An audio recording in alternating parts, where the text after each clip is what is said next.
My boyfriend lied to his parents and expects me to keep up with it. Tell the truth. Well, my boyfriend and I have been together for 4 years. We live across the country from his parents, so this Christmas is the first time I will actually be meeting them. They're hosting us at their house for 2 weeks. I'm super thrilled to meet his family. By the way, this comes from Grapes and Drapes. And if you want to submit your own stories, go to r/OKStorytime subreddit. So it will be his parents and 2 siblings that still live at home. He has met my parents quite a few times because they live in the same area as us. And he moved here for school about 10 years ago and loved it and found a job and stayed. Everything is going amazing. I love how these stories I love how these stories start because we know there's a fart coming right after. We moved in together 2 years ago and our relationship is just progressing naturally. We aren't really in a rush to try to move quickly or anything, but I will call it a very serious relationship. So anyway, yesterday we boarded our 6-hour flight. Seemed a little bit nervous and fidgety, but I know that he doesn't fly very much, so I attributed it to that and told him I was there for him if he needed anything, to comfort him and to let me know if I could do anything to calm his nerves. Oh, God. He said it was fine, and we were having a pretty good flight. Now, partway through the flight, he grabs my hand and tells me he wants to tell me something. They're trapped on the plane. This is not good. He tells me that his parents think that we are a fairly new relationship. Okay. They don't know that we live together. They don't know that he is close with my family. He told them that we met at work when in actuality we met at school years ago. Ooh. We had a lot of the same classes and met in school, but stayed friends for a long time. He tells me that they think he lives in an entirely different city.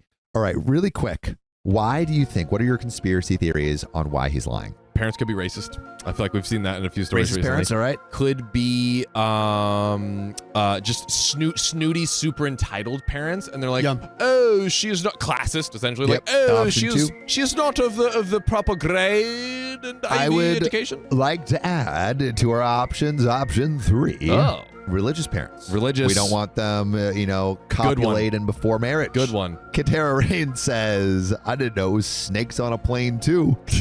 Uh-oh. Yeah, I think it could be any of those options. Anything else we'd like to add?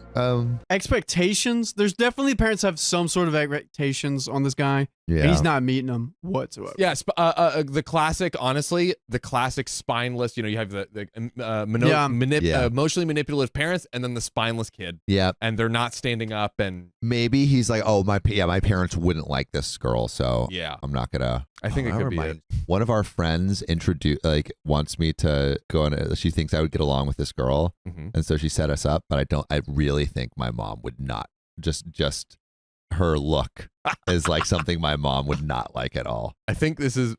You might have mentioned this person in a different context. Yeah. Yes. Yeah. He tells me that they think he lives in an entirely different city. He lied to them about what degree he has, and they think he has an entirely different job. He told me that a few white lies about making his parents happy so that they would keep sending him money during school snowballed into not knowing how to tell them, and he pretty much has a totally fake life in their eyes now. He told them that I work in the same field as his fake job, even though I don't. He gave them a totally random familial backstory on me. He really wants me to keep up appearances with the stories he told them over this holiday because he doesn't want to make a big scene and be embarrassed about having to lay it all out, and would prefer to wait until we get home again to tell them everything. So, is this a red flag or a green flag? This is a very red flag. Yeah. He has literally lied about his whole life, your whole life, everything to his his entire life is a lie to his parents. The whole thing. I mean, that's got to be the reddest flag out there, right? Okay. All right, Riley, right? Go.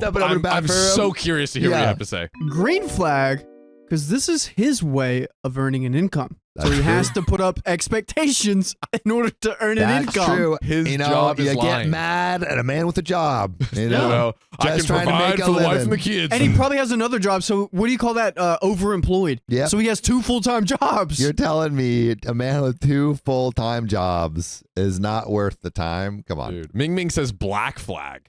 Wow. That's it's kind of like the pirate darkest. flag. Yeah, the pirate flag. I don't know. If this is your full-time job, let's say like you don't, for the whole year, you don't put any hours towards it.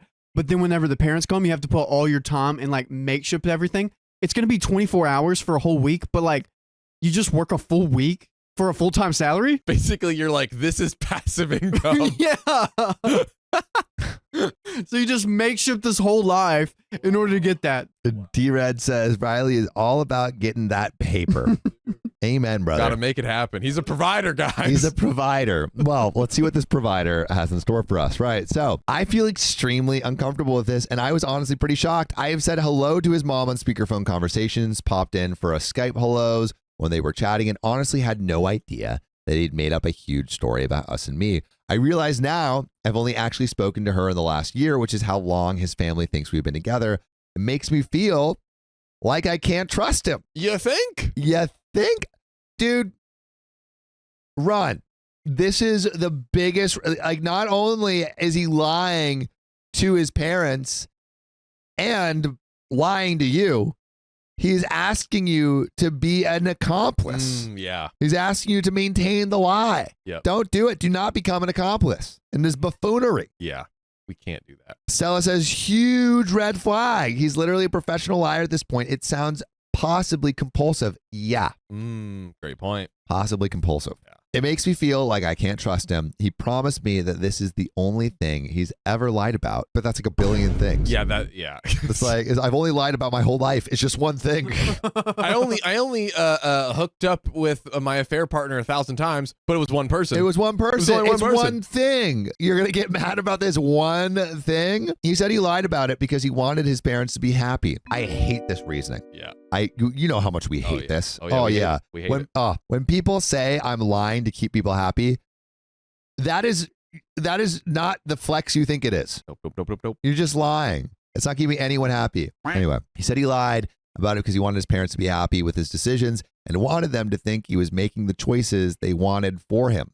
Would it be reasonable to assume that these are the only lies he has told and he hasn't fabricated anything up within our relationship? John? No, he is absolutely told. I mean, again, Not a chance. this, and also like, again, he's told like 100 lies. 100 lies. In what he said here. So it's like, absolutely there's other stuff. And also like just the way of him saying like, I like self-prompted, I promise this is the only thing I'm lying about. That's what a liar would say. Yeah, exactly. A man is a professional. It's like being like, oh, like Michael Jordan, he probably doesn't play basketball outside of the games. Nope. Yeah. No, man is practicing. Man 4 is a.m. practicing. 4 a.m. shooting free throws. He is not, right. Riley knows, right? He's also gambling a lot. What? Michael Jordan loved to gamble. Oh. So he's competitive in every single nature. Yeah, it bleeds into every part of your life. Exactly. Golf, poker, Mm-hmm. slots. Beating children at basketball. Exactly. Michael Jordan beat children. So it was like, A 17-year-old kid. yeah, it was like, I'll give you these shoes if I don't make it or something, or I don't win this game. And he like destroyed them or something. Oh, like that. yeah, Like yeah. he wouldn't let the kids win. Like, and it was, like underprivileged kid or like a foster kids or something. Yeah, It's like, stay nah. underprivileged. And there was a 17-year-old being like, I'm better than Michael Jordan. I'm better than Michael Jordan. Michael Jordan came out of retirement just to Pulls beat him. up. Actually, and that's beat pretty him. funny. That's pretty funny. I'm not gonna lie. Honestly, I'm that's sick. Anyway, also like I feel like for that 17-year-old, that's probably the coolest moment ever to play with Michael for sure. Jordan. Yeah, Yeah. come on. He never told me that they didn't know anything about us. He always made it seem like they did. He's lying to you. Mm-hmm. I'm not really sure where to go from here or how to tell him that I don't want to do this. His parents paid for our tickets. Would the nice thing to do just be to close my mouth and let him sort this out on his own when we get home and just play along? I don't know what to do. We got here yesterday and everyone is fabulous, but so far I have just kept my mouth shut about everything.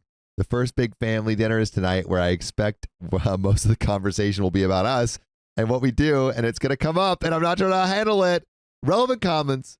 We got an update. We're less than a quarter through this story, but Johnny Bahami, what do you think? I'm gonna be honest. I think like if I was Are you gonna be honest? Yeah. First time we've seen honesty appear in this story. I've always lied every single time except for this moment on All the right. show. Well, I'm glad that you're finally, coming into Here your we own go. here. This Yeah, is good. OP's This is inspired. good. This guy has inspired me. This is Okay. inspired. Yeah. You don't want to be like OP anymore. Exactly. Or OP's significant He's other. Boo. Yep. I think if I'm on the plane, I'm like, yes, I want to leave, but like you're going straight to the house. I'd be very conflicted between like I just want to like get away and need some time away to like process and like figure out what to do.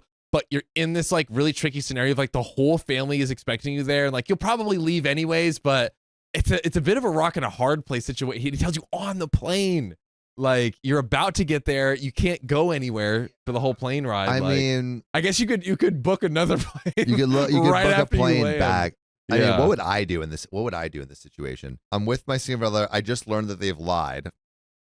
I would probably have intention to break up. Yeah, If I have enough money to book a plane back, I think I would. I book a plane think back. that's the move. I think I would book a plane that's back the move. Yeah. because I don't want to be an accomplice. Nope. But we got some relevant comments. Here we go. Peacocky Peacock says his parents paid for our tickets with a nice thing to do. Just close my mouth and let him sort this thing out when we get home and just play along. Why would continuing to lie to these people be the best way to repay them for your flights? OP response, I just meant that I don't want to be the reason there's a huge blowout, but something that I should be letting him keep between them, the people directly affected. I didn't mean I want to thank them by being a horrible person. And Groyer Ryan says, I don't think you can ever trust your boyfriend again. That's it. Exactly. T. He's lying because he's afraid to disappoint his parents. Heard. And there's no reason he wouldn't do the same to you. Amen. If he gets fired from his job, he might just pretend he's still going to work every day and never tell you. If he cheats on you, he'll never admit it. If he goes into debt, he'll keep it a secret and pretend everything is fine while it continues to get worse. He didn't tell you about the situation with his parents until the last minute when he had no other option except the option to come clean, which he didn't take. That's the level of truthfulness and integrity you can expect from him. He'll lie to you when it makes him look better or to cover for one of his previous lies, and he'll tell you the truth when he's all out of other options. And OP responds and says, ugh, it's really hard to swallow that. I see what you're saying. That though, and Groyer Ryan responds, I would be more understanding if his parents had impossible standards that he could never live up to, and he had to lie to them just to maintain his peace and sanity. But that's not the impression I'm getting. Sounds like he's been lying about a lot of things for a long time and still thinks he can get out of it by telling him more lies. I would tell him to come clean with his parents before dinner because you won't cover for him. If he does it and actually faces the consequences of the lies for once, maybe he can learn something from it and change his ways. And Opie responds, yeah, that's true. And yes, his parents weren't expecting a surgeon or anything. They think he teaches, but he's an architect. It's still an awesome profession. He's an architect. Yeah, this guy's a compulsive liar. Why would you have, and if it's a money thing, teachers like make less than architects, at least in America, like by a wide margin. So I don't get it. Maybe weird. they're like Ivy League like educator people. Yeah, maybe, but I don't know. I feel like an architect is like the next most bookish thing you could do. Yeah. After a teacher. Yeah. Oh, Scylla says maybe he's not even an architect. Ooh. Have you followed him to work? Great Yeah, point. yeah. Where's your building at? Where's your building? Yeah. Show me those designs. It's on paper. I think I'll have to tell him either he has to come clean or I'm answering honestly at Dizzer. And Jizzer says, yeah. What does Jizzer say? I need to know. Jizzer says, yeah, that's weird. I feel like most people think of an architect as being more prestigious than a teacher. And Opie responds, exactly. Incredible Bulk, too, says, what I don't understand. What I don't understand is that the guy is an architect when his parents wanted him to be a teacher. How can he think so poorly of his parents who paid for his education to assume they wouldn't respect his choices? Unless they're crazy, strict, or abusive, I just don't understand why you would conceal so much. And Opie responds, yeah, it's a fabulous job and he has wonderful parents. I'm sure they would be incredibly proud. His younger sister is a McDonald's manager and they treat her promotions as they would if she had made partner at a law firm. There's no way they would be disappointed. I feel so frustrated at him, and honestly, I feel betrayed for his parents. They paid his way. It's so frustrating to feel trapped in the situation. And we got an update. It's all him. This is, I don't think it's the parents like, oh, No. they're like so crazy, manipulative. No, I think he's just an insanely impulsive liar, and he just needs to lie about everything to get his freaking rocks off. Yeah, this guy, I don't know. I feel like OP is still talking from this place of like, oh, we're going to stay together. Yes. And I'm like, girl. Hasn't mentioned like leaving the relationship, right? Yeah, no. But we got an update. Oh, God. Update. So I decided to tell him that I won't be perpetuating the lies. Snaps to you, OP. There we go. But I won't outright say anything because I don't feel like it would be appropriate for me to be the reason everything blows up. I actually decided not to go to the first family dinner, and I'm unsure if I'm going to stay at this point. Okay, I think that's okay. There we go. But I don't really know what to do. I didn't pay for the ticket, so I feel horrible about seeming ungrateful, but I got a hotel for 3 nights just to figure out what I'm going to do. I'm still thinking because everything is just so intertwined and complicated. Our bank accounts, our rental agreement, etc. So apart from the fact that I want to make this relationship work because I love him, it's also not really simple enough for me to just break away and leave. Do you love him or do you love the lies that he's created? Pretty little lies. Pretty little lies. From his pretty little eyes.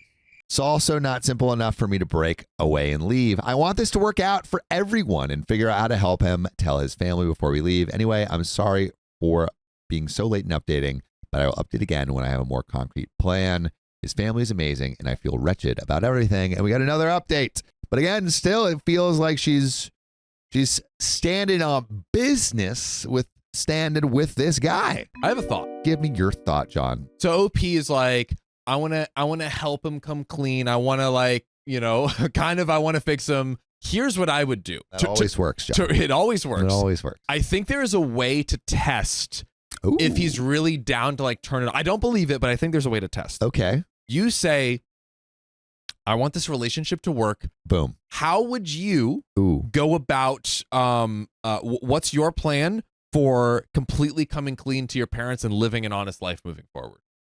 See first what he says. Give him that chance. Give him a chance. See first what he says, and then see what he does. Only if he is 100% self-motivated to actually do this, will he actually do it. And I think it'll be, as long as you take off the rose-tinted glasses, I think it'll be pretty clear if you can see if he's just stringing it along just to appease you, or if he's actually doing the work. I think OP may find that he's not able to do the work, but I feel like that prescription is good just for OP. Yes. To actually see. I feel like their trust is kind of broken, and this guy seems like they're at least going to have to start from zero. I don't know if the relationship can survive, but I feel like this would be a great way for OP to kind of like test the relational waters and be like, is this the right thing for me? Yeah. So yeah, completely agree. I like John's method, but we got an update. Let's get it. I think we have come to what will hopefully be the start of a resolution. I don't like it. So I told his mom that I was so incredibly grateful for her generosity so far, even just one day into the trip. That's why I actually needed to take some time away and stay at a hotel for a few days because staying with her didn't feel right until we cleared up some serious personal issues that have come to light. I talked to my boyfriend and we decided on a plan. Tomorrow morning, his mom and dad are meeting us in a restaurant in the hotel. I offered to take them to brunch to discuss everything. I told him and his mom separately that I really want to be part of this family. And for that to happen, we all need to have a big conversation. Plan is, at brunch, my boyfriend is going to lay everything out on the table. I'm going to explain to them that I didn't even realize the lies that have been going on and I wasn't comfortable staying there and lying to their face. I just found out about this the day we landed. I wanted to make sure that my boyfriend resolved this with them because from the moment I found out, I felt horrible and wanted to get off on the right foot with them. We both wanted to make sure that my boyfriend came clean while we were there. When I was talking to my boyfriend, there was definitely some tears, and I think he's going to feel so much weight off his chest when he finally talk about this. I really don't think he wanted or intended for this to happen. I don't think he would have brought me here if he wasn't okay with the truth eventually coming out. I will definitely update when the conversation happens. Thank you so much for the advice and support, everyone. There's more relevant comments. And another update. I feel like OP is really moving forward with the whole forgive, forget, and move on. Yeah. And I just don't know if it can be that fast. I don't think it's like, I'm all for second chances. I do think people can change. I don't think it can change that quick. I think you gotta do the work. Yeah. And plus the boyfriend's doing all the lying to make his, parents happy. Of course he's going to put on a show and lie to his parents to make you happy because he wants to keep you in his life. Yeah. So none of this is really coming from him. It doesn't sit right with me yet. But hey, let me know what you guys think. Put your answers in the chat. I would be less skeptical if he came up with this whole plan. Yeah. I would at least be less skeptical. But yeah, like his plan was like, yeah, you're gonna lie for me, right? That's his plan. And he said it on the like it was very much like, oh, I've kind of like trapped you into it, and so you don't have much time to think or move and react. It's so manipulative. Yeah, no, and I think going back to what you said, like have him do it self-motivated. This feels like you're orchestrating it so it happens, which I think is the wrong move. Yeah. Right? Because it's like I do think OP can make her boyfriend tell the truth. Mm-hmm. But like you said, I don't think it's going to be a self-motivated truth. I think it's going to be like trying to appease her. Yeah. And that's not coming from a good place. Yes. We got some relevant comments. Ooh. T. Fresca says, is this a cultural thing maybe? I know some ethnicities get so much crap from parents, kids, and they just learn to lie reflexively. Of course you should break up, but since you don't want to snoop on his actual life, is he likely lying about what he's lying about? Opie says, I don't think so, honestly. They're pretty secular, white bread Irish folk. I honestly couldn't see it being cultural, but maybe, I guess. I'm not sure what Irish people are normally like with their kids. Maybe, this is another comment, maybe the boyfriend is lying about being an architect. Ooh. I know for sure he's an architect. I'm not worried about that part, genuinely. He does a lot of work from our home office. Home office? We also hosted the Christmas party for his office the last 2 years, so I know his bosses and coworkers really well. Fired. Actors? Dude. I'm 100% positive they would have corrected me or not mentioned him during conversations and discussions about design projects. He's in a semi-senior role at his work, and I frequently stop by his office after work. We usually meet in the reception area to drive home. His office also has the same name and job title, project manager, on his door. Trust me, he couldn't be fabricating the career with me, so close. And our general relationship with the office. Not trying to argue with you or anything, as I'm sure there's other lives, but his career and our bills are totally kosher. There's no worries there. I'm an industrial designer and familiar enough with the career and worked in the field long enough that I would catch a lie about his work pretty instantly. My guess is that it's something to do with his parents funding him and assuming he has an education degree because that's what he told them he was taking for some reason. Whether he knew right away that wasn't what he was going to do or changed once he got to school, I honestly have no idea. We haven't had time. We hadn't met yet at that time.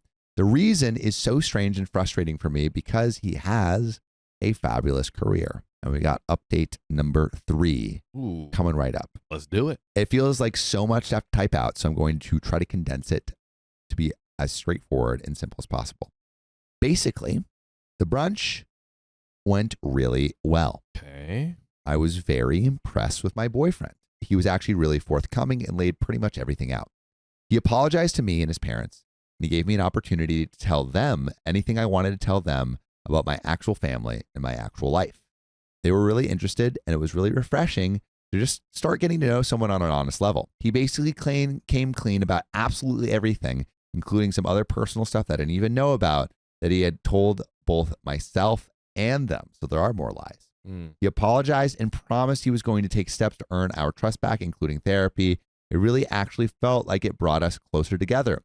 His parents were quite hurt and initially upset, but I think it really did a lot for what they thought of me as a partner for their son and future daughter-in-law, which I'm really happy about.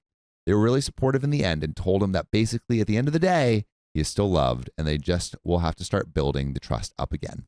I'm going to continue staying at their house now, and they will tell his siblings together. I actually ended up sitting down for a cup of tea at their place with his mom, and she did explain to me that she's going to talk to him privately about the pressure he might have felt to lie to them. I guess they realize now that they put more pressure on him than any of the other kids because he was originally going to follow in his dad's footsteps as an English teacher. She told me that she really likes me and she hopes it doesn't affect my view of their family or her son. And also she thanked me for pushing for honesty, and she can't wait for the opportunity to get closer to us. By the way, if you want to get closer to us, Oh God. you should listen to full stories just like this. Go to Spotify, Apple Podcasts, or wherever you get your podcasts and search OK Storytime and listen to hours and hours and over 2,000 plus episodes of nonstop beautiful content of us telling you crazy stories. So go over, search OK Storytime. Come on, go do it. But my boyfriend also seems so much more open to having conversations about coming back and having them come stay with us. It really worked out in the long run for me to not make any hasty decisions because I'm really happy with how this turned out. To me, it just seems like mistakes on both ends that culminated in really bad choices on his end. Thank you again, everyone, for the advice. It seems like OP took none of the advice that the internet gave. Yeah. But I'm glad it ended well, but I don't know if it actually ended. Like, I'm She just talked to not. the boyfriend. She what? She talked to the boyfriend. She mentioned Yeah, it. no, She thought she was like, I'm just going to play along with it because they bought me a flight. Yeah. Character development. I think this is good step. Yeah. I just don't. I think this is a great step. Mhm. I just don't think it's a. I don't know. I feel like OP is like brushing it under the rug too quickly. Yeah, I think, and maybe it's one of those things where it's like, is it possible? Yeah, it's like a 0.1% like thing. If 1.1% chance of someone just kind of like, you know what? I'm just gonna completely change. A born again, truther, a born again not liar, being like, okay, you know what? I'm gonna come out and I'm gonna tell the truth and I'm gonna, is it possible? I think so, but it's a long Unlikely. shot. It's very unlikely. That's what I'll say about Yeah, that. I'm just not entirely convinced, but I would love to know what you guys think in the comments. They're both 28 also. That's old. Wow. I was just surprised they're acting this way at this age. Yeah, exactly. At Yeah. the old age. Dude, two of 28-year-olds? Two 28-year-olds should know better. Oh, dude. Actually, dude, literally, like, hearing the word 28 sorry. Just hearing that number come out of my mouth just makes me.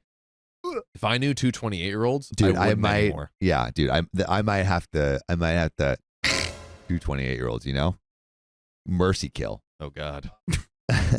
But that is where that story ends. But not where this episode ends. No, because we got another story coming for you. My friend asked me out and I agreed, but I didn't know it was a date. Well, I'm an idiot. I'll try to keep this short. Also, I was a bit on the silly juice when this happened. Noah and I have been best friends since second grade. We lived together with one other friend near the college we go to together. He came out to me when we were in high school, and it didn't change anything. When we got to college, I came out as bi. And by the way, this comes from user throwaway 989899609. And if you want to submit your own stories, go to the r/OK Storytime subreddit and do it there. So, last night we were hanging out with some friends and I had a bit to drink. When we were walking home, I could tell he was nervous, so I asked what was up. He asked if I wanted to go out with him. He literally said, "Do you want to go out with me?" I don't know why, but I thought he meant as friends. okay. Thinking back, he made it really obvious it was a date, but I'm an idiot. And I was still a bit off the silly juice. I said yes. He suggested Saturday night. I said yes. I left to go to the gym before he got up, so I didn't see him. While I was at the gym, the friend we live with texted me that Noah was really happy this morning, and she didn't know we were going to go on a date. She congratulated me and said we make a cute couple. This happened literally 6 minutes ago. I'm panicking right now. I don't know what to do. I love him, but he's like my brother. I can't go out with him. How can I tell him I'm not interested without embarrassing him more than I have to? I don't want to mess up our relationship. We're supposed to have lunch together in a few hours. What do I do? Well, a lunch date on a Saturday is like Okay. so on the line. This may be bad advice. Go. I feel like you just kind of go on it. And then afterwards, you're like, hey, I'm not really feeling it. Is that bad advice? Yes. Thank you guys so much for the advice. I only saw the first 30-something comments until just now, and I'm blown away by how many people have commented to give me advice. I tried to take a lot of the advice I got, but some of it was contradictory, like ours, so I couldn't do all of it. Thanks again to everyone who gave advice, even if I didn't see it until after we talked. I texted Noah and asked if we could skip lunch and go home instead so we could talk. I tried not to make the conversation dramatic. I apologized to him for misunderstanding him and told him I knew it must have taken a lot of courage for him to ask me out. I told him that he was my best friend, I loved him, and that would never change, but I had never thought about a romantic relationship with him. I apologized for effing it up and getting his hopes up. He asked a few questions, like did I really not know he meant it as a date? He apologized for effing things up between us, but I told him that I wasn't uncomfortable with him feeling that way about me. I told him that I understood if he wanted space to process it, and I would give it to him if he wanted. But I also told him how important he is to me and how much I love him. He said he didn't think he wanted space, he just wanted to try to move on with the secret out. We've always been totally open with each other, well, except for him liking me, I guess. And he said he was happy he wasn't keeping his feelings a secret anymore, which is good. Yeah. I fully endorse that. Sorry, it can be a really hard thing to do, but if you feel that it's true, you should say it. We had a cheesy moment where I told him he could always talk to me about anything. It was straight out of a rom-com. We talked for a long time after that, and apparently he's had a crush on me since before he came out in high school. And after he had a few drinks last night, he decided, F it, why not try? Dang. Before high school. That's, Wow, that's that's what a buildup. By the time he had to leave for his class this afternoon, things felt normal. I don't feel weird knowing about his crush on me, and he doesn't seem to feel hurt or anything because of my effing up. Maybe just a little sad. I'll definitely keep an eye on how we interact and how he acts for a while. A few people warned me against accidentally flirting with him, and I'll try to keep anything like that in check. I guess this is a happy ending. I know there are still things to be aware of, but right now it looks like the conversation went pretty well. Thanks everyone for commenting and supporting. It helped me not just with advice, but also with calming me down when I was really panicking this morning. And we have an update, and we're just gonna like cannonball right into this. First of all, I want to thank the people who responded. I was majorly panicking when I wrote the post, and the comments I got helped a ton to get me to relax before talking to Noah. I wasn't expecting such a huge response at the time, and I was amazed. But looking back, now I can see why it got so much attention. It was a pretty weird situation. Next, I want to say we are both men. Apparently, this makes a big difference for some people in terms of advice. Some of the people who assumed I was a woman also made some weird comments and sent me some pretty gross messages. If you did this, please stop. Stop it. Stop it. That's not cool. I gave a bit of an update as an edit to the original post, but now since it's been 3 months, I thought I'd give you all an update about how things have been. Since it seems like there's been a lot of interest, and I'm still really thankful to all of you for helping me out. Noah is doing really well. I could tell he was still a bit embarrassed for the first couple weeks. But after that, he told me again that he was still happy he asked me because now he knew how I felt and he could get over it. He also thanked me for taking it so well, which is definitely thanks to what a lot of you said. So I guess I'm sort of passing his thanks on to you. One of the commenters said I should be careful not to do anything that seemed like flirting. So I tried to keep that in check. We used to hug a lot and sit really close together and tell each other flirty jokes. You know, you get the idea. But I toned these all down to give him space and not mess with his feelings. I honestly think I see now why he thought I might be into him because my relationship with him was very affectionate. It's been a lesson for me on how to be more aware of how other people are interpreting my signals. About a month after he asked me out, he asked me if I wanted to go to a love men bar. A bar with him. He made it super clear that it wasn't a date, but he did it in a really sarcastic way, which was a little embarrassing for me, but also I think it was good that he could joke about it. Yeah, that's the takeaway. So we went to a local love men bar together, and we had a really good time. He's a bit introverted, so I played the wingman, and he ended up flirting with this really cute guy, and he just seemed really happy. Aww. That was like 2 months ago, and we've gone to the same bar a couple more times since then. He's been getting a bit more comfortable putting himself out there, which is really cool to see, and he's just been more open and happy for the last 2 months. Always smiling and eager to go do stuff. I'm not sure how it's related, but it's a noticeable change from before he asked me out. I mean, yeah, because he's been able to let go of emotional baggage he's been holding on to for like he was thinking about you and for years and years. A long time. At least 5 years. Yeah. I'm doing great too. I'm just really happy that I didn't hurt our relationship and that he's so happy. I also learned some important things from this whole situation about communication and being aware of how I present myself. Important lessons. I actually think I feel more confident now, too, since he asked me out. Getting asked out feels good, man. Yeah, man. Yeah, man. I honestly, just a side, okay, story time. But like whenever I go out, it's so fun. Like when you guys ever got hit on by like a guy for you and like a girl By a guy? like for you, it's just like, yay. Yeah, I get hit on all the time, man. Yeah, I know. Oh, cool. For us guys, when we go to the gay bar, that's like the biggest confidence boost. But like, it's just a confidence boost when you get asked out. But Yeah. Like, oh, Bottom man. line is getting asked out feels good. And you know what? I'm going to ask you out right now. I'm going to ask you out to listen to full episodes with stories like this on Spotify, on Apple Podcasts, on iHeartRadio, wherever you get your podcasts. Go there and search OK Storytime. And there you will find all of the love you'll ever need. All the love, man. Yeah. And what did we learn, Sophia? When did That I we tell gotta- them? That I got a sunburn. That I need to wear sunscreen even when I'm not outside a lot long. How do you know you even got that today? Because I was outside on the roof. It sounds kind of weird, but I think it made us closer. We've started talking about relationships more, which isn't something we really talked about before. He's gone on a few dates and he tells me about them, and the most recent guy he went out with, he was really excited about. And I think he might be heading for his first serious relationship, which is amazing. That's actually what made me think of this post and decide to give you all an update.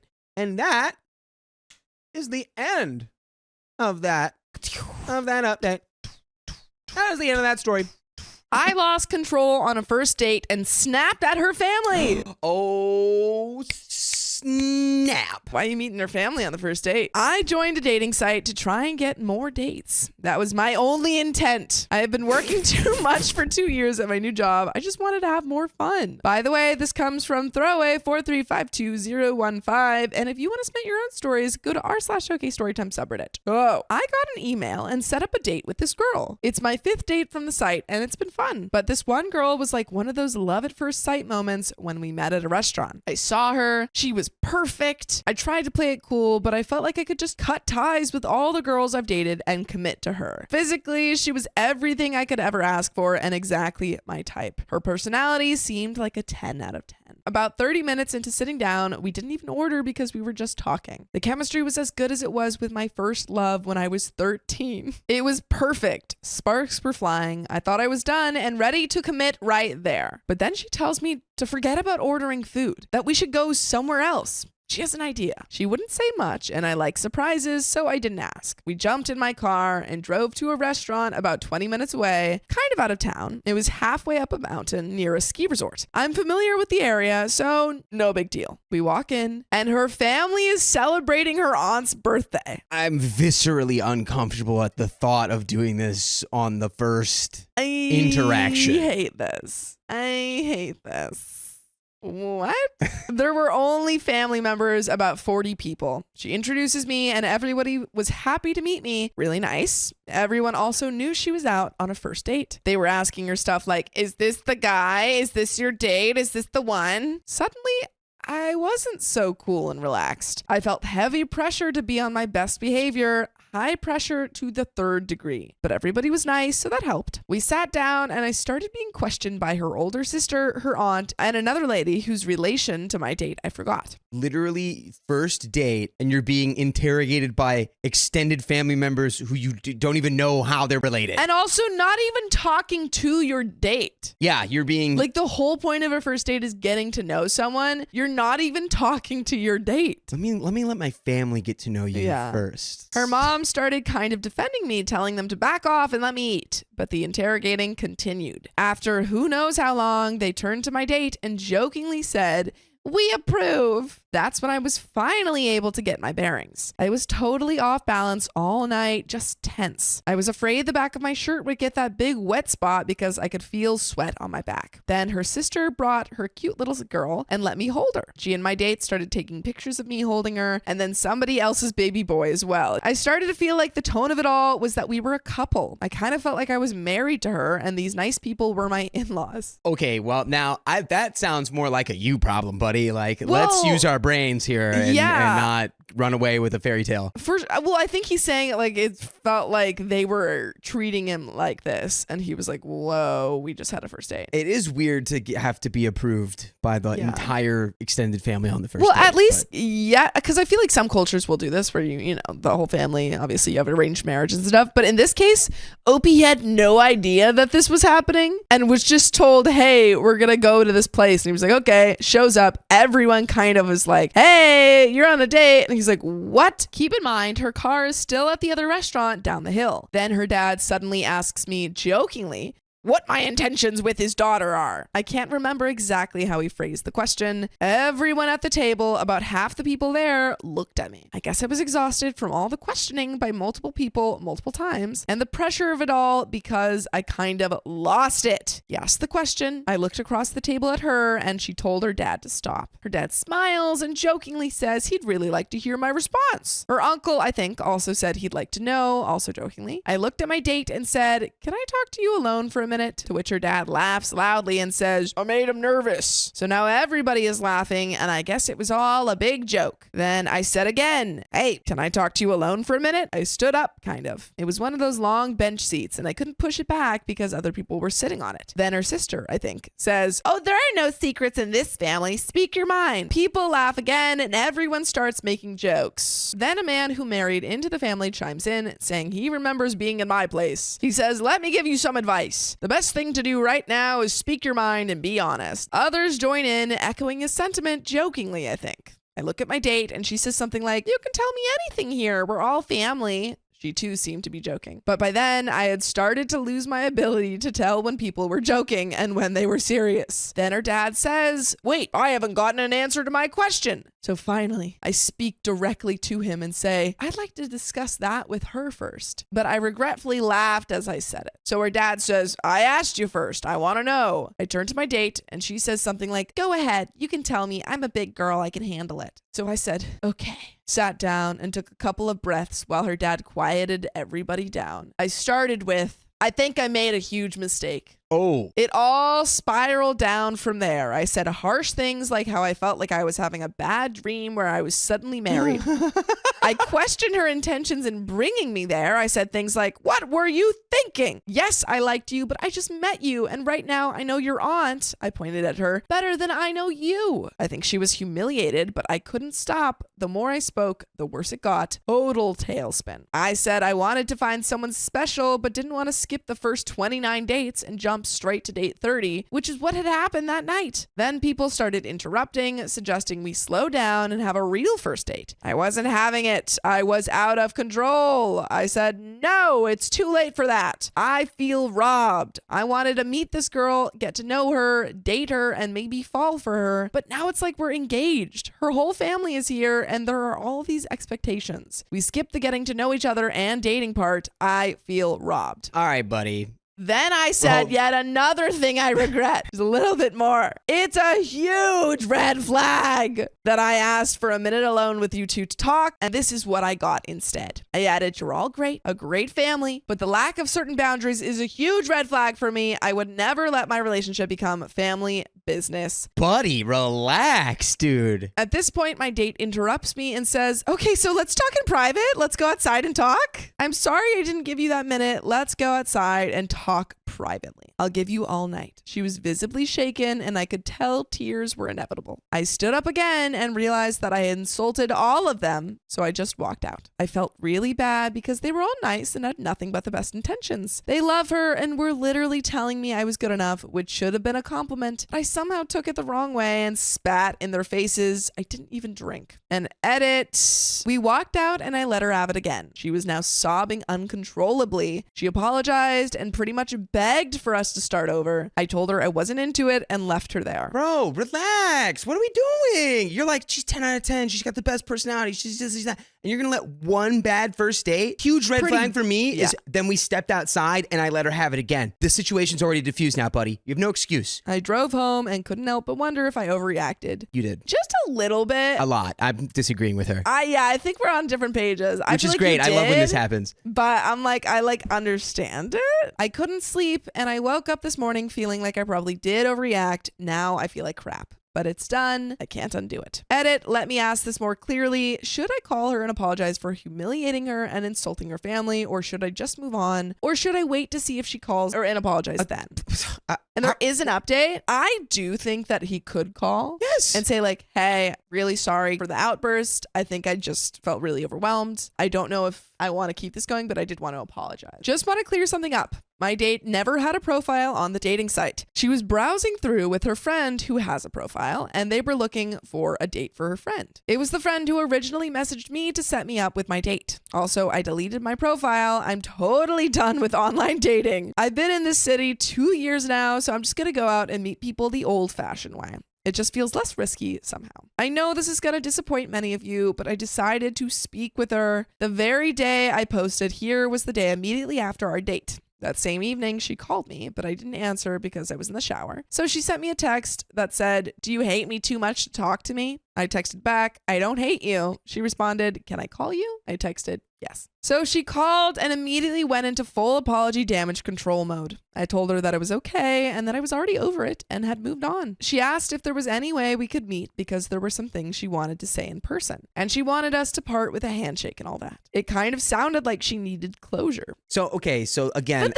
why? I feel like they're making this a lot more serious, No. that it's one date and she needs closure. I think we're missing info. I think that there was, and that's why the whole family already knew about this guy who's like, it's just a dating app, but it's like clearly they were talking in a way that made her feel like, oh my God, me and this guy click like bing, bang, boom. Like, and apparently the family knew. Text is deceptive though. You can But click over. he echoed that sentiment. Yeah. He literally said she's perfect. I know, but I think it's deceptive. I think they're both like, oh wait, this is the real person, and I don't know if they're real in person. I don't know. I just remembered a very sad, tragic tale. Oh, what is it? I remember when a young Samuel Donner, he wanted to join the cool kids, but instead of labeling you as one of the cool kids, They called me Salad Boy because I ate nothing but salads. Could not trade my lunch for a lunch. Really anything. You know what community will always welcome you with open arms, Sam? And make you feel like a cool kid? The great people who have OK Storytime memberships. Oh, I heard that 60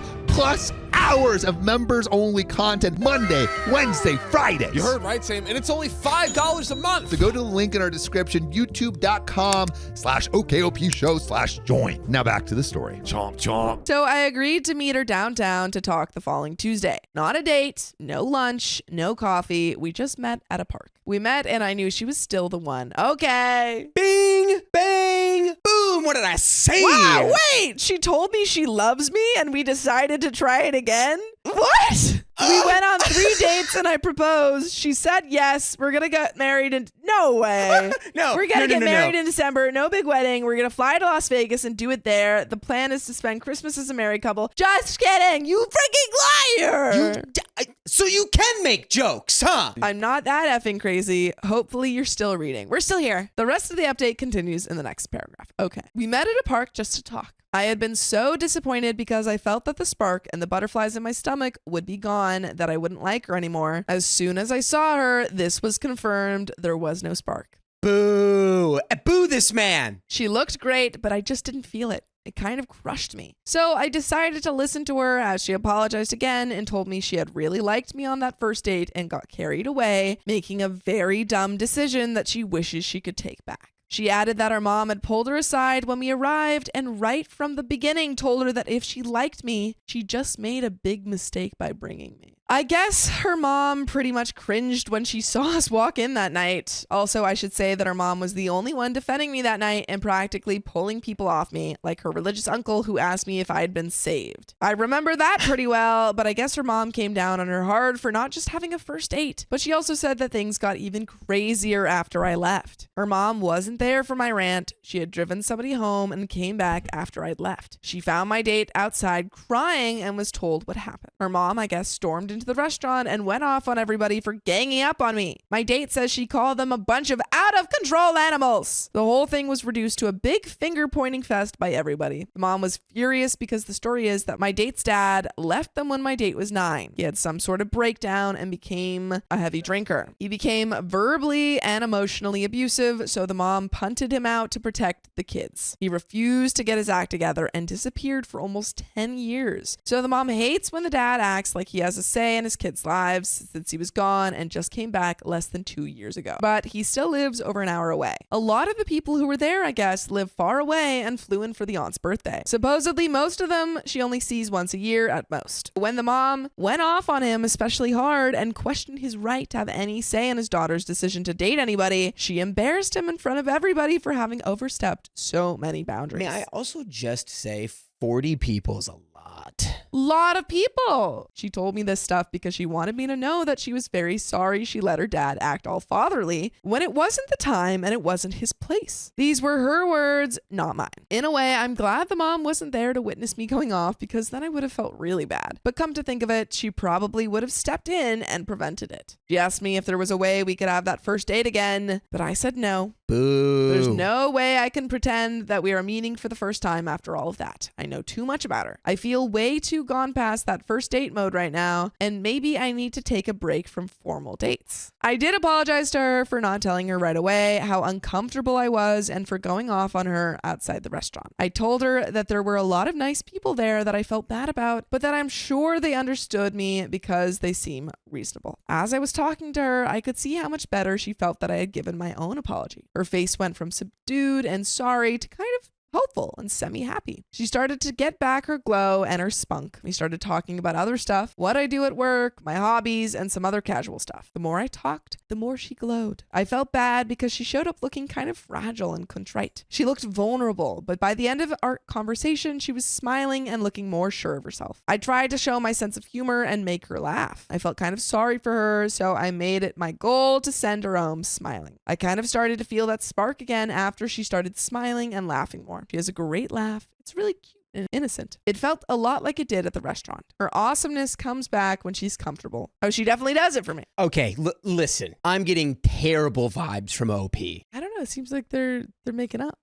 I've met people like this, and it's like the people that they see have to fit into like, and I may be just over generalizing here.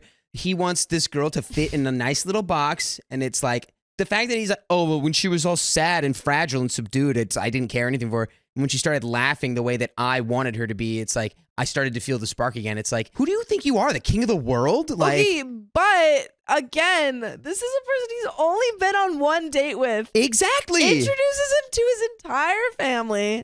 But I'm like deeply uncomfortable at that thought. And then shows up and is apologizing, but is like crying, and you're like, I just met you. Okay. Literally just met you. To your point, they have literally just met. And what is he saying? He's describing her getting her spark back, her getting her spunk going again. It's like, how do you know that? That's true. Who That's are true. you? That's true. She definitely does it for me. I walked her to her car and we agreed that another date is probably not a good idea right now. She wanted to meet my yoga teacher because she's the best. My date, I feel weird not typing her name, as said she needs to learn to relax more when she's stressed out. So I met her at yoga class the following Thursday and made the introduction. My date has been coming to the same 3 yoga sessions that I do weekly. We talk there. She still flirts with me and hints that we should meet for hot tea. Neither of us is a coffee drinker. I walk her to her car after class because it's dark by then. Still like her, and I can tell she feels the same way. The spark is all the way back now. The spark's back, Dakota. No! The spark's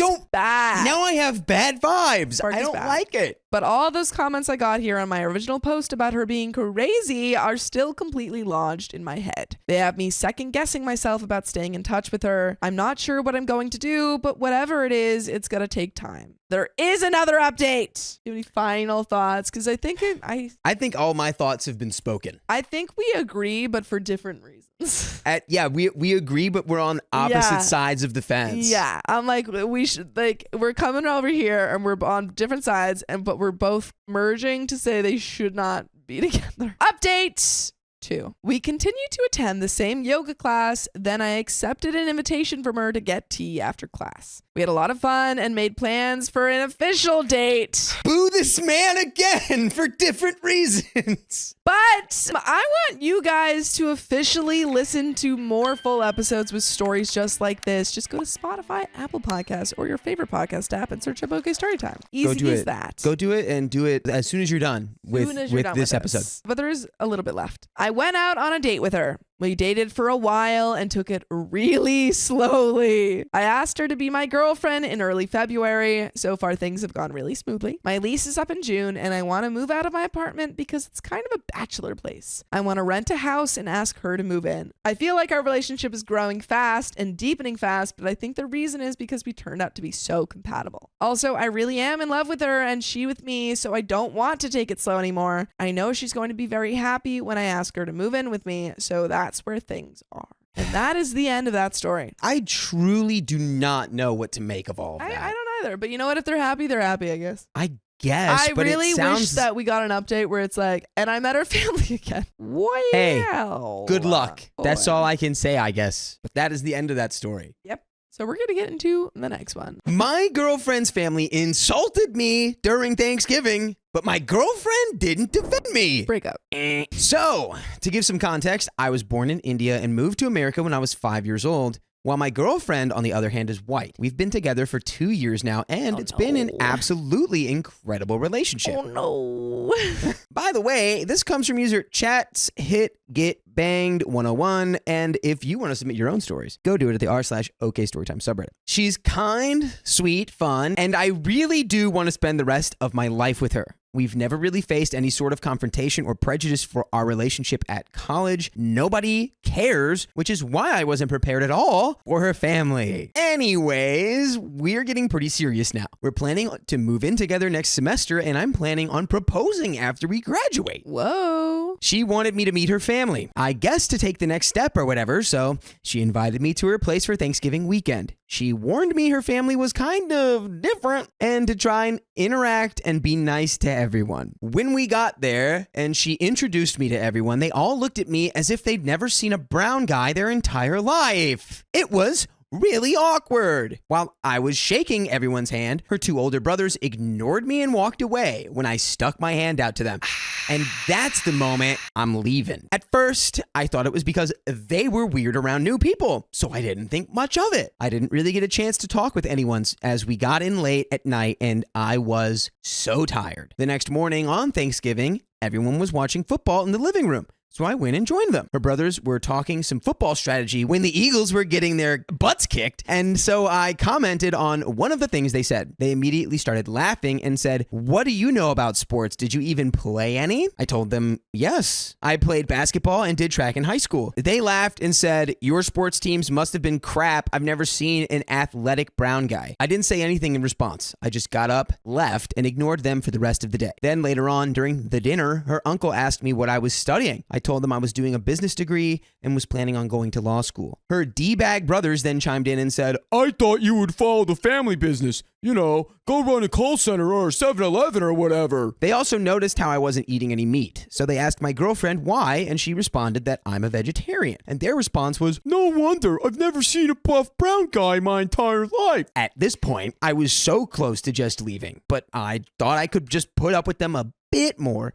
for my girlfriend. A bit later, her dad and some other relatives were talking about Trump and how he's completely right about Muslims cheering during 9/11 or some BS. I completely zoned out to their nonsense. Then her dad asked me, "Are you Muslim?" Which I said no to. Her grandma then said, "BS, you look like one and your name is like one. All of you basically slurs disgust me." After that, I was effing done. I tried to be kind, but these effers treat me like crap and insisted on saying stupid, prejudicial things about myself and my race. My girlfriend followed me up to her room. I told her I was leaving and going to stay in a hotel, but she begged me to stay for one more night? Breaking up with her. Breaking up with her. Yeah, I'm breaking up with her right then. It's like, do you not even see? Like, you put him in this situation. Like, obviously his family are like terrible monsters, but like, she is a freaking a-hole. Freaking a-hole to put him in this situation, not defend him, and then have the audacity to tell him that he has to stay in it. Yeah. She said that we would leave early in the morning. She apologized for their behavior, but told me this is the way they've always been and that she was sorry for not defending me. I was about to lay into her for not saying anything to defend me, but I didn't feel like getting into an argument in front of her family. I stayed in her room for the rest of the night, avoided all of her family, and left early the next morning. We've both avoided the entire incident since, but I really want to address this before it becomes a further issue. We're getting pretty serious, so I'm probably not going to be able to further avoid her family. So I want some advice on how to deal with these types of people. What should I do? There's an update. So yeah, a lot of crap has gone down since my original post. First of all, I want to thank everyone for their responses. Moving on. Yesterday, I texted my girlfriend to come over to my apartment to talk. I was planning on telling her that I was really upset by the fact that she didn't defend me at all from her relatives, and that she didn't prepare me by properly informing me of how her family behaves. In addition, I was hoping we could make an agreement for the future on how to properly deal with these sorts of situations. So she came over later on in the evening. We sat down and I first began by discussing how pissed I was that she neither prepared me for the incident nor defended me when it occurred. She immediately broke down and started crying. Then she started saying how sorry she was for putting me in that situation and that she had her reasons. The only reason that you do that is because you're afraid your not white boyfriend is going to break up with you when he finds out your whole family is racist. Yeah, which is not a good enough reason. That's you being scared. That's you being selfish. John, we're going to get back to the story, but you're old. You're as old as me now, pal. I might be as old as you, but I feel like you have oodles more wisdom. I've got some wisdom in this old noggin. You got a piece of wisdom for me right now? Always respect you. And I think the other piece of wisdom that I've learned from John is join OK Storytime memberships. Yeah, that's freaking right. We have 60 plus hours of exclusive live streams on Monday, Wednesdays, and Fridays. It's only $5 a month, so go to the link in our description, youtube.com/OKOP show/join. Get it now while I'm still alive. And now back to the story. Apparently, she had kept me a secret from her family for the past 2 years because she knew they would not approve of her choices. A few months ago, one of her family friends that we go to college with saw us together on a date or something. She then went and told her family that my girlfriend was dating an Indian guy. So for the last few months, without my knowledge, my girlfriend has been constantly getting phone calls, texts, and emails from her family and old friends that she should break up with me. She could do a lot better and that she wasn't safe around someone like me. She basically ignored all of their requests and repeatedly tried to explain to them that she was happy with me and they should try and respect her feelings. She showed me some texts and it displayed how they were emotionally blackmailing her, saying BS like they put food on her table and took care of her for all these years and she doesn't care for her family at all? After a few months of this, she told them that they should at least give me a chance and meet me, with the hope that they would somehow change their opinion and understand her feelings. She didn't want to tell me the full scope of how effed up her family was because she was scared I would break up with her. I was really saddened to hear this because that would never happen. Also, the reason she remained quiet during her family's remarks was that she thought arguing back would further exacerbate the situation, and we would have no chance of them changing their opinion. Hey, girl, you don't have that chance at all, ever, from the beginning. Nope. After I had left their house the morning after Thanksgiving, her parents told her how rude and disrespectful they found me. They also said how it wasn't proper for her to date outside of her race, which that's not rude at all, right? That's not a rude thing to say. Yeah, they're like rude and disrespectful. Us, never. Those are just totally normal, not racist comments that everyone makes. Maybe they just went to, maybe this Thanksgiving was on a Wednesday and it was opposite day. Yeah, and they were like, why was he being so, we were trying to be rude and mean because we wanted to It's know how much we opposite. like him. Her grandmother apparently thought I was part of Obama's Muslim Brotherhood, sent here to fight for the Islamification of America. LOL, I know, I had no idea idiots like this existed. They then gave her an ultimatum, either end our relationship or they would cut her off completely. Girl, look at that. You have found yourself in a perfect position. And there we Let the Let them stinky go. trash take itself out. It is not worth selling your soul to the literal devil. Like obviously it's going to be a lot harder to pay off, if you have student loans and stuff you have to get, that's going to be a lot harder. But in the long run, like cutting yourself off from these horrible, horrible people who are going to make your life a nightmare and hold the money that they spend on you over your head forever, it's just like in the long run, so just cut them off. And beyond that, it's just to look at them, look at you and say, are these people I want to have around? Is this behavior I would tolerate in any context? Yeah. And like if the answer is yes, you need to do some serious self-reflection. Also, she absolutely is part of the problem. Fingers crossed this story ends with her cutting her entire family off. Her parents pay for both her college and her residence expenses. She was trying to find the right time and the best way to tell me this, which I'm guessing is why she avoided this topic for the past week. She came to the decision that she wanted to continue dating me and informed her family of that decision. And by the way, I'm going to inform you right now that you can make a decision to listen to full episodes with stories like this. All you have to do is go to Spotify or Apple Podcasts or wherever you get your podcast from, and even YouTube. If you want, search OK Storytime. Go ahead and do that. There's 47 days worth of episodes for you to listen to back to back to back to back to back. There is a little bit of story left. Honestly, there's nothing to say. Yeah. These people are These people trash. are awful. Yes. And you need to dump them. 100%. For the next hour, we discussed whether or not this was the right decision for her. I felt guilty that I would be the reason she goes into massive student debt, but she told me this was the right choice. She could no longer stand their toxic presence in her life, and the way they treated me was the last straw. So I guess this is where we're at right now. We're trying to figure out how to deal with all the fallout together. And in all honesty, I'm very proud of her for the way she handled an extremely difficult situation. I wish that she had told me beforehand so we could have dealt with this together, but she held strong to what her personal feelings were and didn't allow herself to be walked all over by her family. She's been through a lot of crap in her life, and I'm really happy that she stood up to them. And that is the end of that story. And would you look at that?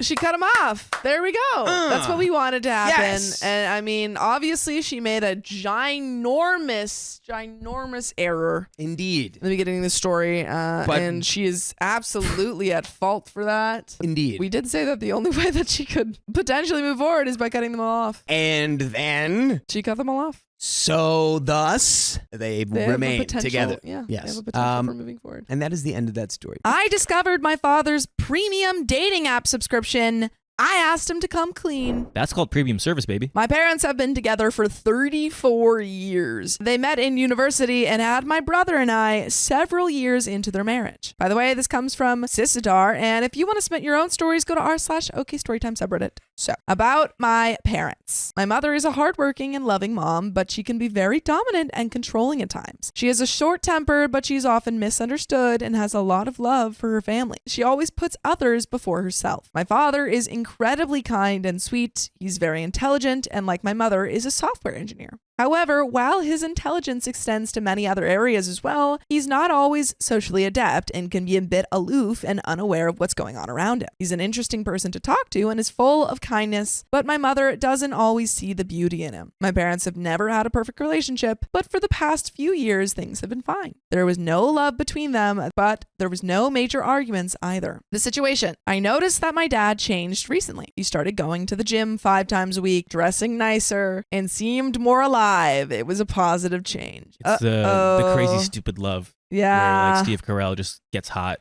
Oh no. On Christmas evening, my brother and I were playing chess on a tablet and we tried out the trial version of chess. While I was in the settings, I noticed that my dad had a running Tinder Gold subscription. My heart stopped for a second and I tried to act normal around my brother. I later talked to my dad about it. He said he just downloaded the app to look around, that it was just a way for him to flirt and feel better about himself. He said there was not a lot of love in his marriage and using Tinder gave him a good feeling. I don't care. Work out your problems in your marriage. Don't cheat on your partner. He also said he never crossed any lines and remained loyal to my mother, which I later confirmed by reading their messages. You still downloaded You still did it. Like, go to therapy. And then Talk to your partner. He also paid for the subscription. That's even more embarrassing. You paid for something that you're not really using for its attention?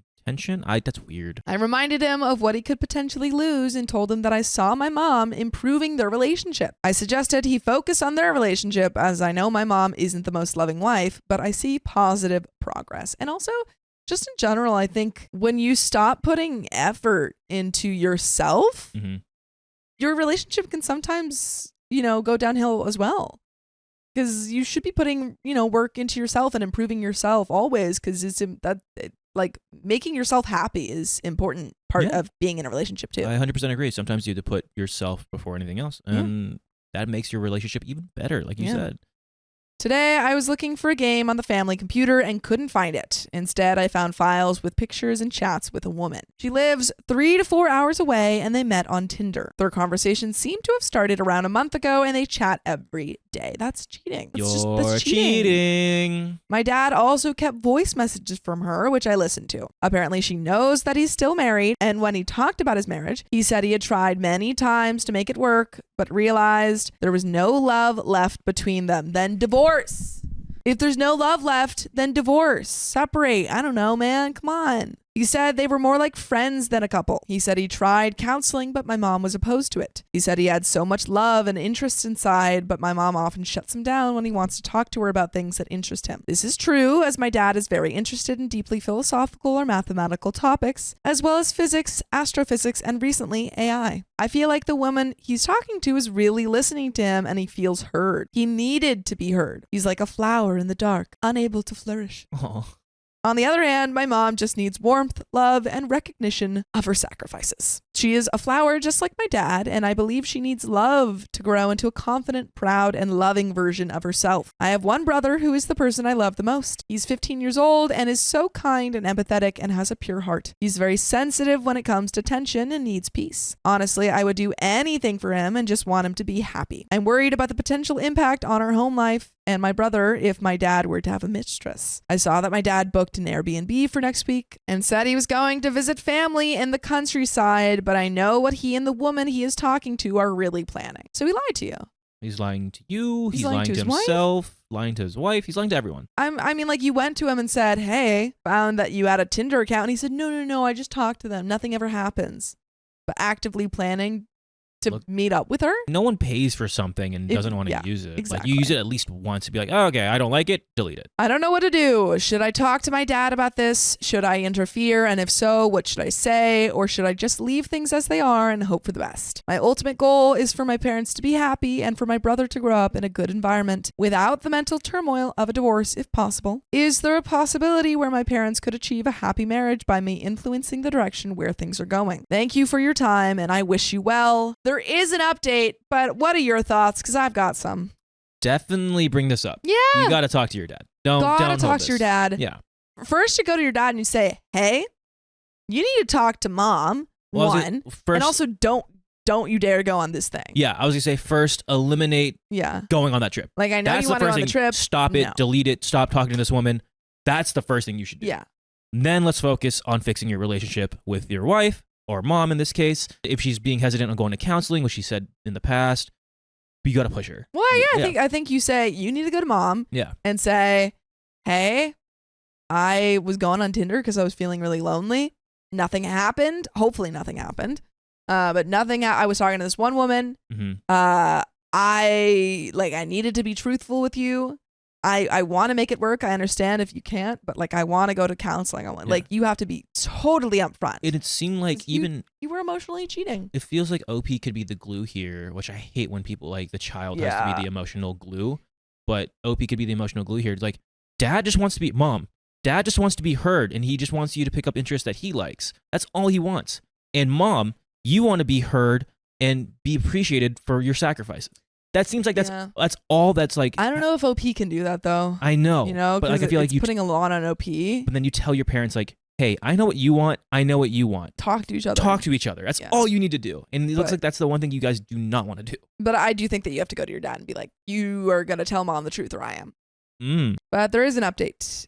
My dad was on his way back from the gym when I called him and asked him to park in a specific spot on his way home. I told him that I wanted to send him something, so I sent him a link to this post. I drove to meet him there in my mom's car. When he got into the car, he just looked at me, not expressing any negative emotions, but rather seeming to wonder what I wanted to say. I started the conversation by telling him that I wasn't mad at him. I explained that we're all going through life for the first time, and it can be a confusing time for all of us. We talked about the other woman and his feelings. To be honest, I'm happy for him in a way. He's found someone who sees and hears him while my mom always puts him down. He deserves happiness, and what I want most for him is for him to be happy. That goes for everyone in my family. I told him that he needs to talk to my mother before seeing this other woman. He needs to make sure she knows, and to ensure that he does, I told him that I would talk to my mother on the 4th, the day he's leaving to see the mistress. I offered to be the emotional support my mom needs. This ensures that he is forced to talk to my mother before I do. At first, he said he wanted to meet his mistress first and then talk to my mother. Nope. He wanted to see if their connection was true before having the talk with my mom. No.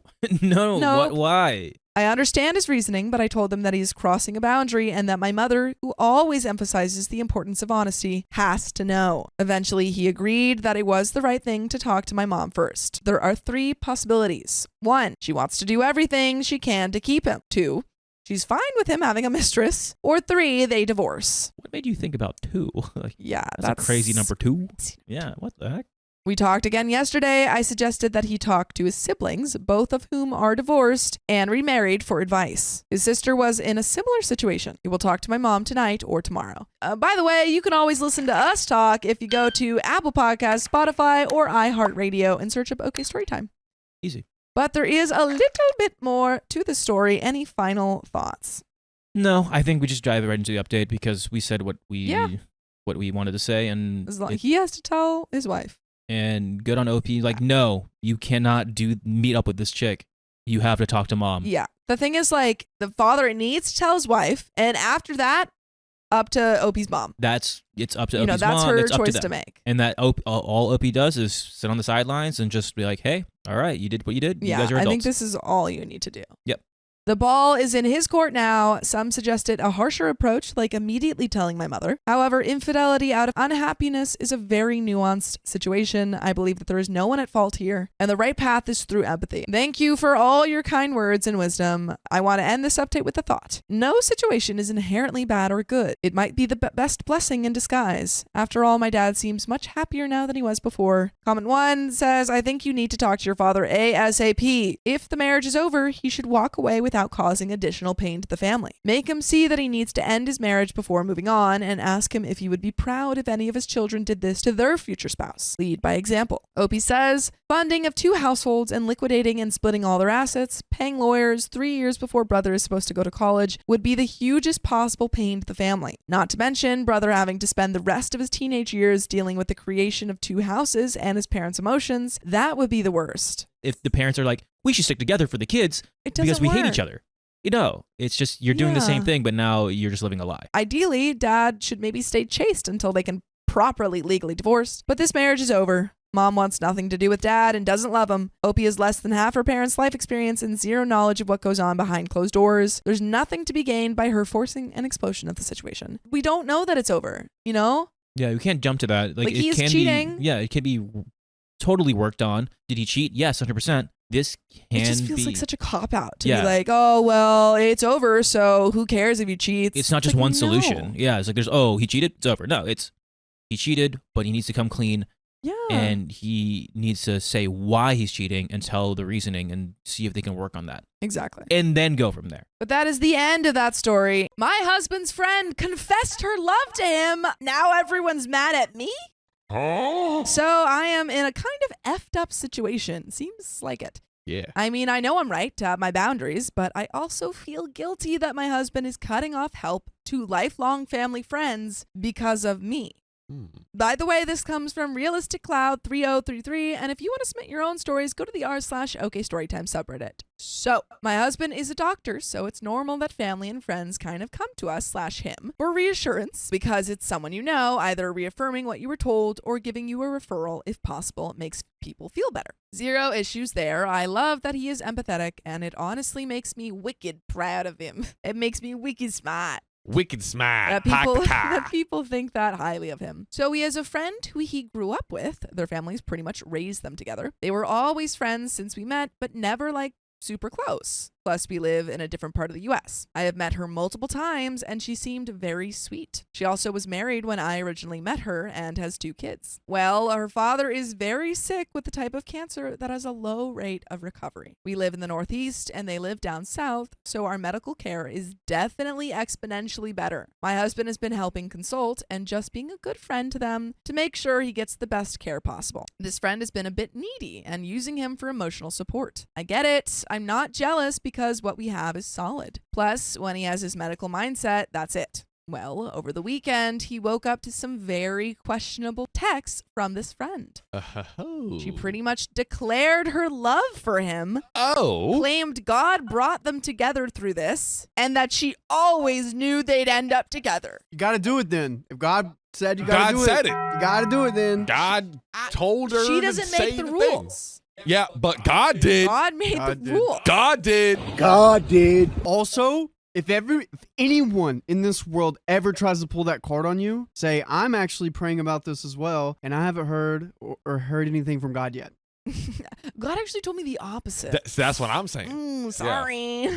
God told me to block you. Like, Boom. what the actual F? He told me as soon as he saw them in the morning, he messaged her back saying that what she said was highly inappropriate. She needs to find a therapist and that he no longer can help out. Yeah. She claimed she was drinking and emotional. She also begged him not to tell me. We don't keep secrets. He blocked her number. I don't know what she told his mom exactly, but she's so angry, and apparently it's all my fault. We don't like each other either. I'm not the Christian housewife she envisioned for her son, I guess. I didn't ask him to cut all ties. He did it out of respect and says that she has doctors and families to lean on. I feel slightly guilty because I hope that this doesn't impact quality of care. Maybe there was a way to cut her out and my husband helps her mom with medical stuff when needed. This whole situation has been making me feel gross. Am I the a-hole? I don't think I am, but I feel bad. How would you be the a-hole? Dude. Your husband made a decision to put, like, at the beginning of the story, OP said, oh, like, I know I can have boundaries. Like, this wasn't even OP having boundaries. This was your husband having boundaries. Absolutely. But it's, we've seen this, like, archetype, this avatar of a family mother or mother-in-law before, where it's like, well, she has cancer, why are you doing this, or like her father has cancer. It's like, no, she literally professed love. And also can we just say husband, like Immediately. Flawlessly perfect execution. Literally went, no, that's inappropriate, block, I'm gonna tell my wife. Yes, Perfect. yes, absolutely. Couldn't have asked for a better play. Yeah, but my ICU, which seems already to be true, is that the family is going to somehow, through their mental Olympics, is going to flip this Simone Biles style back onto OP and ruin her life somehow. I agree. I don't know how, but I agree. I think it's gonna happen. Comments. Here we go. Z Candor 17 says, not the a-hole. Tell your mother-in-law coveting your neighbor's husband/wife is unchristian, right? Ooh. That too. Yeah. Also, what were they expecting your husband to do? Divorce you? Yeah. That's one of the 10 Commandments too. So Come on. Get commanded. Not D. Noreza says, not when mother-in-law sees the prospect of a better daughter-in-law. Sounds like she raised a gem of a man anyway. Though you'd think she'd have the sense to be proud of it. Z Twilight says, not the a-hole, but I bet your mother-in-law has been feeding this woman all kind of BS about you and feeding her ego. Realistic Cloud 3033 says, I 100% believe that she is flaming this fire. 10-4 Boog Boy, your husband's a solid dude. We must protect him at all costs. OP says 100% agree. Honesty and clear communication is a huge thing for us, and you guys are killing it. But there is an update. Yeah, I mean, now hearing that laid out theory of like, oh, she wants to replace OP with the good Christian wife down home. yeah, what do we like, do So- with the mother-in-law? I don't know. I just, like, do you go to her and you're like, hey, that's not very Christian of you? Yeah, I feel like that's a I'm pretty sure those aren't the rules. yeah. He like I feel like the that. husband, because also what's the thing we always say, it's like whoever's, if it's your family member, you deal with them. So husband, I think Goes to her. and he's like, listen, I'm trying to hold up the Christian ideals of like that you honoring taught me. that you taught me, of like honoring my wife, honoring our marriage. Like, I am not going to entertain even an inch of anything that would, make my wife uncomfortable. And like, I don't want that. I want to be with my wife. Like, I'm a committed man. Like, that is like, Yeah. what can she say to that? Yeah.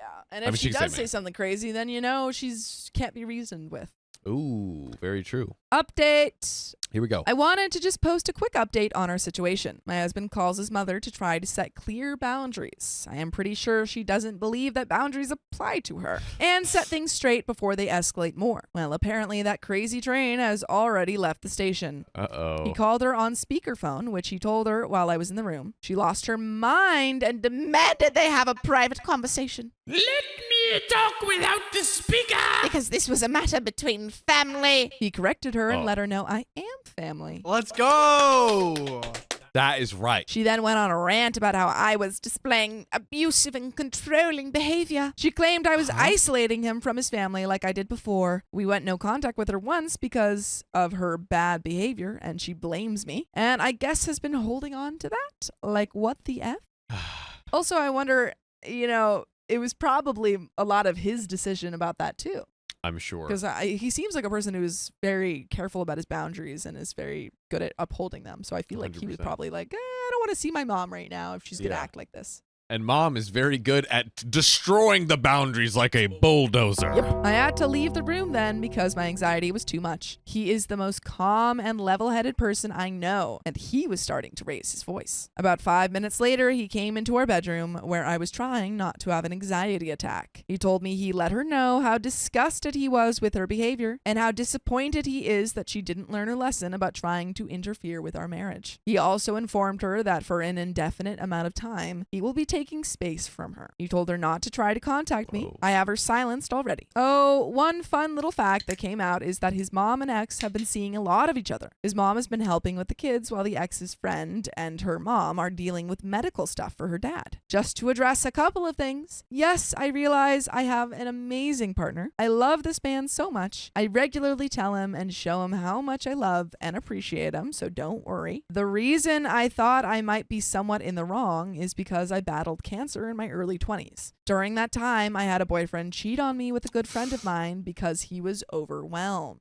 You were overwhelmed? He's like, oh, it's just too much. You being sick, you dealing with an illness. I couldn't just break up with you. I had to cheat on you. Wow. And they tried to gaslight me into thinking it was my fault because of all the stress. Ugh. So Opie has a history of people in her life just putting all of the blame on her for things that she's not even remotely responsible for. Yeah. I felt so abandoned and hurt. I just didn't want to feel like I was making anyone else feel that bad. I know the situation is very different. I'm a bit of a people pleaser, working on that with my therapist. Nice. Cancer is the worst, and my heart hurts for anyone who is going through it. That includes the family of the person who is sick. I also want to say to the person who called me a self-absorbed person, because this isn't about me. I think it says more about you than me that what you took from my post was just that. I hope you have the day you deserve.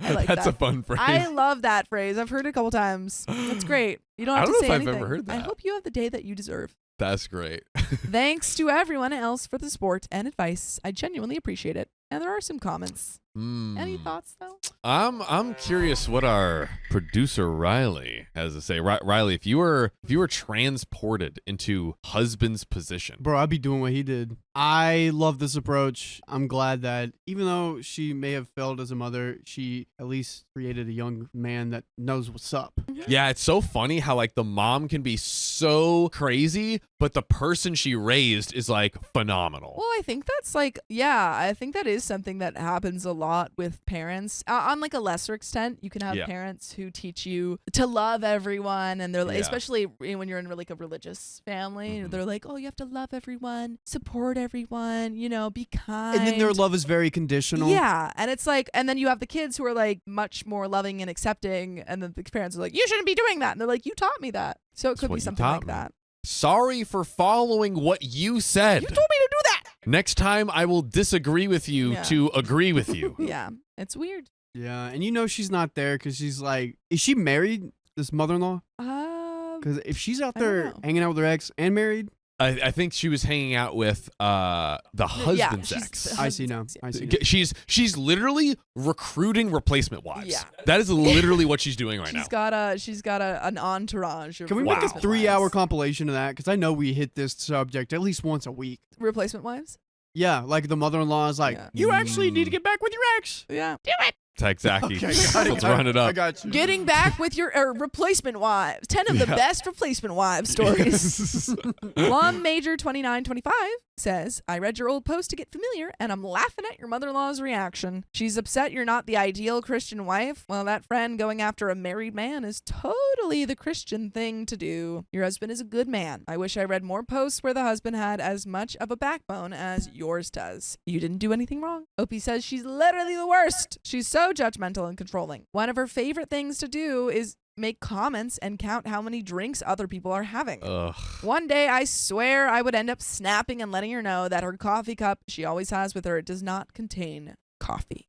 Oh. Pink Pencil says, you mean she hides her booze? Ooh, sneaky. That's a huge red flag for alcoholism. Take it from a recovering heavy drinker. Opie says, yep. And she's very protective over her cup. Like she won't leave it on the table when she leaves the room for something. I think her comments on other people drinking are projecting her issues on them. I Will Judge You says, you say that his mom has been taking care of the ex's kids. Did he and his friend ever date, or do you just refer to her as an ex-friend? But good luck to you. I hope things get to calm down now that both these horrible women are out of your life. Opie says, ex-friend, oops. They never dated or hooked up. He actually had a high school sweetheart type deal into college, and his mom hated her too. So basically, that was the same person. Yes. They were referring to. Gotcha. Yeah. Scarlett Mae West says, so mother-in-law had her heart set on your husband marrying family friend and had her hopes dashed. My late mother-in-law was upset for eons that she was not allowed to pick my husband's wife. He was the youngest of 5 and her only hope to achieve her goal. Not sure why she thought it would work since we dated for 6 years before we married. Opie says, my mother-in-law definitely had his whole life planned out for him. She wanted to pick his college, then she expected him to move home after. She wanted to pick his wife. She feels entitled to grandkids. She's also consistently asked him about moving back to his home state because they're getting older, and she expects him to uproot his whole life to take care of her.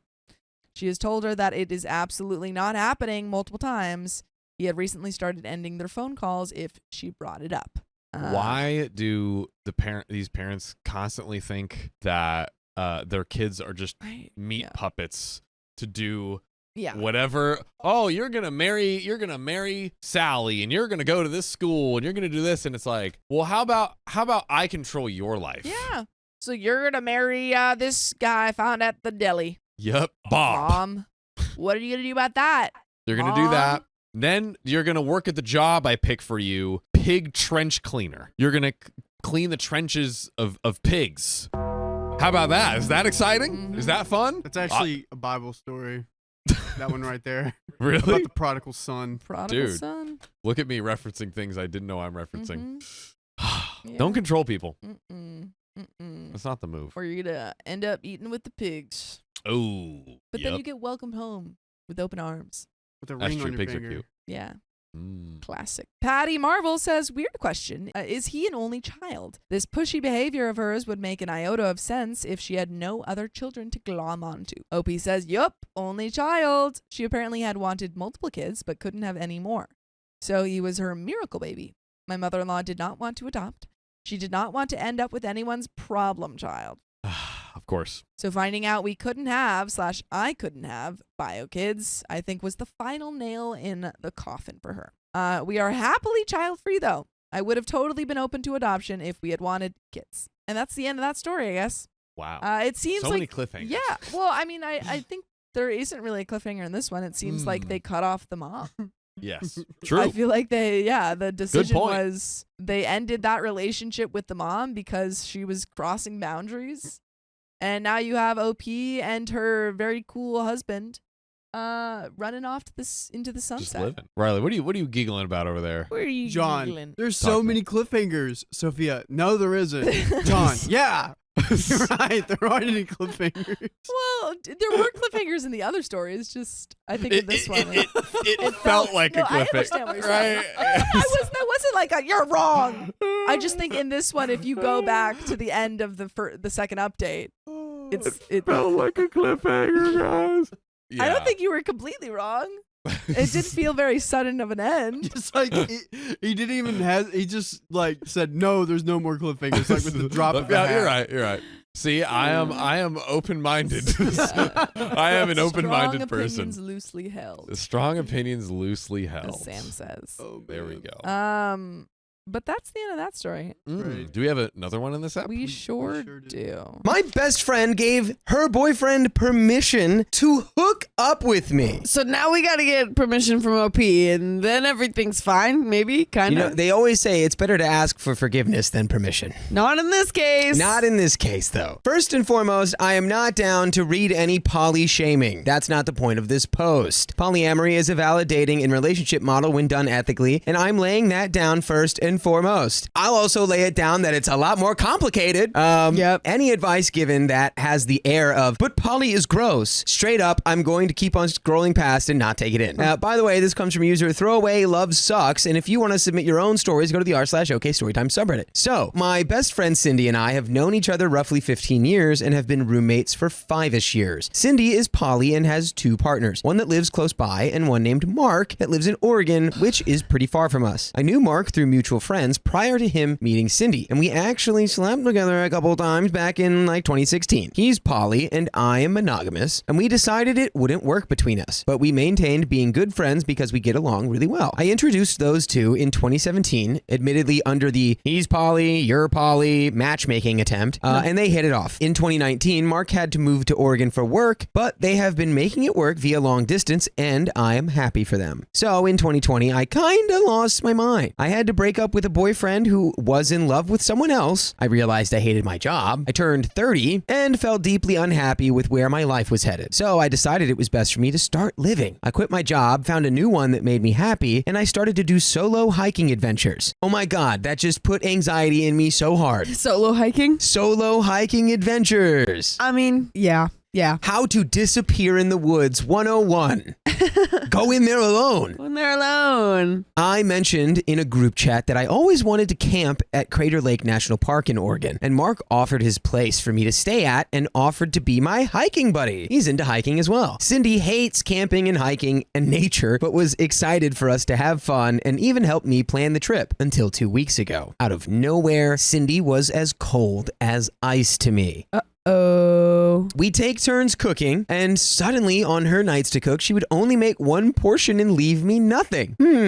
She was short in conversation, didn't want to hang out with me in shared areas at all, and just seemed like she was pissed. I asked her if something was wrong, and she straight up ignored me. Very mature. Very mature. I went to mutual friends who said they had no clue that something was wrong. Then yesterday, she invited me to a video chat with her and Mark. They told me they've discussed it, and I have permission to sleep with Mark on this trip. Well, how lovely. Yes, how grand. Oh, thank you. And that doesn't feel weird and uncomfortable at all. Nope. To have a Zoom meeting about who has permission to boink you. Yeah. Yeah. Yes, just letting you know my pearly gates are open for you. Yeah. And you may... For the two of you, not like she's not even involved in it. Yeah, it's just... Of course that's going to be uncomfortable. Apparently, one of the boundaries in their relationship is neither of us can do anything with either of our partner's friends. Mark mentioned 2 weeks prior that he would be down to sleep with me on this trip if I was down for it. Oh, no. Which led to fighting between the two. Mark argued that he already slept with me previously, so I shouldn't count. And Cindy was sternly on the she's my best friend, so no. They reached an agreement and were excited to tell me, and I blew up at them. Yeah, rightfully so. They're excited. I don't know. They're treating you like a Pokemon or something. Yeah. They're treating you like this, like you don't have any choice in the matter, almost. Not quite, but like being very weird about it. Yeah, I don't know. How would you react to this? I would be so mad. I would be so mad at the both of them. Yeah, like, I'd be maybe like, include me in the conversation. Dang. I'd be like, yeah, I'm turning this back into a solo hiking adventure. Yes. I don't know. No one's gonna be sleeping with you. Yeah. Mark. Yeah. I would no longer feel safe going with a friend. I'd go back to solo. Yep. Yeah, it's just so oh my whack, gosh. dude. So many thoughts are swirling in my head right now, and I cannot even verbalize all the reasons why I'm mad. It's like my best friend and her boyfriend, someone I consider to be a good friend too, view me as a spicy sleep object in some ways. But somehow it's even worse. Sleeping with Mark wasn't even a concept to me, as he is squarely in the best friend's boyfriend and good friend boxes in my mind. I logged off the chat, told Cindy I was too angry to look at her, and have been at a friend's place for the last day. I need advice on how to convey to them when I'm so angry, when I'm having trouble coming up with reasons besides blind rage. I barely want to go on this trip anymore. And there is an update, but like, wow. Yeah, I don't know. I think, look, sometimes really weird stuff just happens. And if these are like good friends, it's like one of your best friends and it's like another, close friend. I think it just needs to be like, I don't know what train to Goofy Town you guys got on, but yeah, until y'all get off it, like, don't talk to me. Like, give me a week, dude. Yes. I don't want to see you for a week because this is so weird and uncomfortable. It's very weird. And I almost feel like there could be a right way to go about it. Like if it was some sort of discussion in their relationship of like opening their relationship relationship up to friends and whatever, because Right. it wasn't previously. Keep that to yourself until that happens with the friend. Like, don't just be like, hey, I'm allowed to sleep with whoever I want now. They're just like, hey, we have great news. Yeah. We got together. We decided you can sleep with Mark. It's like, that wasn't on my radar. But Yeah. like, I'm not gonna thank you for letting me know, because what? Yeah, Like, I'm just trying to hike Crater Lake, dude. I Yeah. don't know. I'm not trying to get in your Crater Lake. You know what I'm saying? Yeah, Man. exactly. Yeah, I feel like if they wanted to do that, let it come by organically. Let it just happen. Yes. And it really sounds like it shouldn't happen, because clearly Sure. Cindy was in no way okay with that. Oh, yeah. Because she was ignoring OP Yeah. and putting all of her frustrations Yeah. that she has for her boyfriend then were being put on OP because he's in Oregon. Exactly. Jeez. Exactly. And people and again, Polly's not gross, just complicated. Let's get the update though. I think this might be a good update. Hopefully. Update. It was such a fun experience. I went home after 2 or 3 days. I can't actually remember how long I was gone now. When Cindy sent me a message saying she wanted to apologize. Apparently, Cindy reached out to the mutual friend I was staying with, and that friend went over every cruel thing Cindy did to me during her 2 weeks of shutting me out and told her to get herself together. We sat down and talked, and it was pretty illuminating what she had to say. Cindy and I have known each other for over 15 years now. Wow. For the majority of that time, I was the more introverted and shy type, while she was the let's drink shots on the roof with this new friend I made 30 seconds ago type, which can be fun. When the plague hit, we both had two very different responses. After realizing I was deeply unhappy with all parts of my life, I flipped everything on its head. I found a new job and made a bunch of work friends, and I started doing solo adventures. I felt happier than I'd ever been, and it turns out, Happy Me is very bubbly and engaging. While I couldn't go out for obvious reasons, I started actually using Discord and engaging more with friends and going on virtual dates. Cindy did the opposite. Her job went to work from home pretty early on, which cut her off from most of her work friends, and she lost an aunt she was close to due to the virus. Cindy works customer service at an online store, so after 8 hours on the phone in front of a computer, she doesn't want to Zoom or Discord or message anyone from the exhaustion of it all. Cindy admitted that she felt like she was falling apart. Meanwhile, the person she grew up with was doing better than ever. Cindy is not one to express her feelings. She comes from an army, what is a feeling family. She apparently decided that the best course of action was to bury everything in her chest and do nothing about it, which is never the best thing to do. Nah.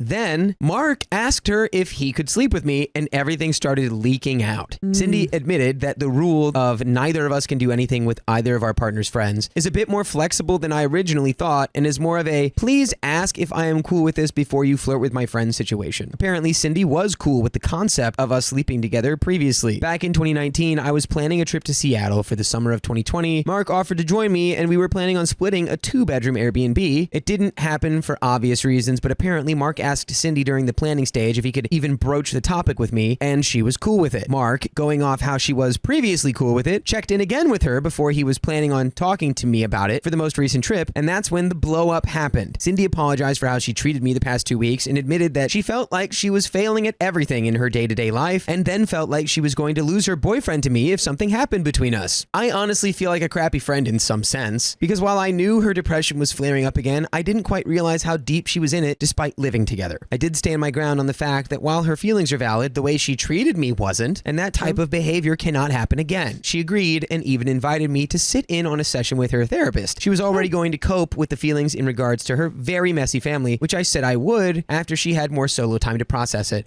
What? No. Have her therapy sessions. You don't have to sit in on that. What are we doing? Yeah, I was just thinking about like how that would go, because I feel like I would imagine that a therapist would charge differently if it was like a group session rather than like a one-on-one. Yes. Right? Look, you don't need to go to therapy with your friend. Yeah. She doesn't need to bring you there to get closure. She just needs to tell her boyfriend that she doesn't want him hanging, sleeping with her friends. Yeah. And not treat you like, I don't know, like she's pimping you out. You know what I mean? Like what? Right. Maybe have these conversations to the best of your ability. And then if there's any sort of unresolved feelings or anything or something you don't know how to communicate, then you could talk about that solo in therapy and then you come back. And I get it. You guys are great friends and it's cool. And it's like a lot of times, really getting into the thick of it is what people need to do. But in this case, I think it just needs to be like, just handle your stuff. Yeah. I don't want to be involved in your poly relationship anymore, or again, just like keep me uninvolved with this stuff. I don't want to be involved. Keep me out of with it. you and Mark. I Thanks for the like invite. you both individually. Yeah. I did end up going on the trip. Mark apologized for blowing up my home with his question, and we had a conversation about how, while he is sweet, I really don't see any future where I sleep with him again. He was cool with it and said he was excited to have a good friend come up for nature adventures. I just got home yesterday from my adventures and have been sharing the photos with Cindy for the better part of the day. She thinks the shots are beautiful, and her biggest concern is that I could have hurt my lungs since it was pretty smoky out there on one of the days I was out there due to wildfires. So that's it. And that's Wow. the end of that story, folks. What a weird story. I mean, just look, there are people who are poly, and it will always be more messy and more complicated than a monogamous relationship, you know? Yeah. It's almost a rule. Yeah. There are probably exceptions to it, but it's like, this is one of those examples. I guess they communicated pretty properly, Sure. but it sounds like Cindy and Mark need to like really get on the same page and be honest with each other. Because Yeah. I don't think Cindy wants anything, you know? Mark needs to Right. stop looking at people like objects Yeah. that's just like, oh, this is a new toy for my collection. Yeah. It's like, Yeah. oh, you don't want that? Okay, cool. Now you're my nature buddy. It's like, what? Right. It's like, no. Are you sure I'm just your nature buddy? Because 5 seconds ago you wanted to sleep with me. Yeah, like you for separate trips, you were thinking about like, oh, what a great opportunity to sleep with me. Not fun. Right. Not fun. So, I Yeah. don't know. Yeah, gotta learn how to look at people differently. If you're in a poly relationship, it seems like, you know, including other people in that, you got to go about it in a very different way than these guys did. It's just crazy to me, too, that it's like out of every single person on the face of the planet, Yeah. he's like, hey, your best friend of 15 years. I'd like to hook up with her. There's billions Yeah. of other options. Lots of other options.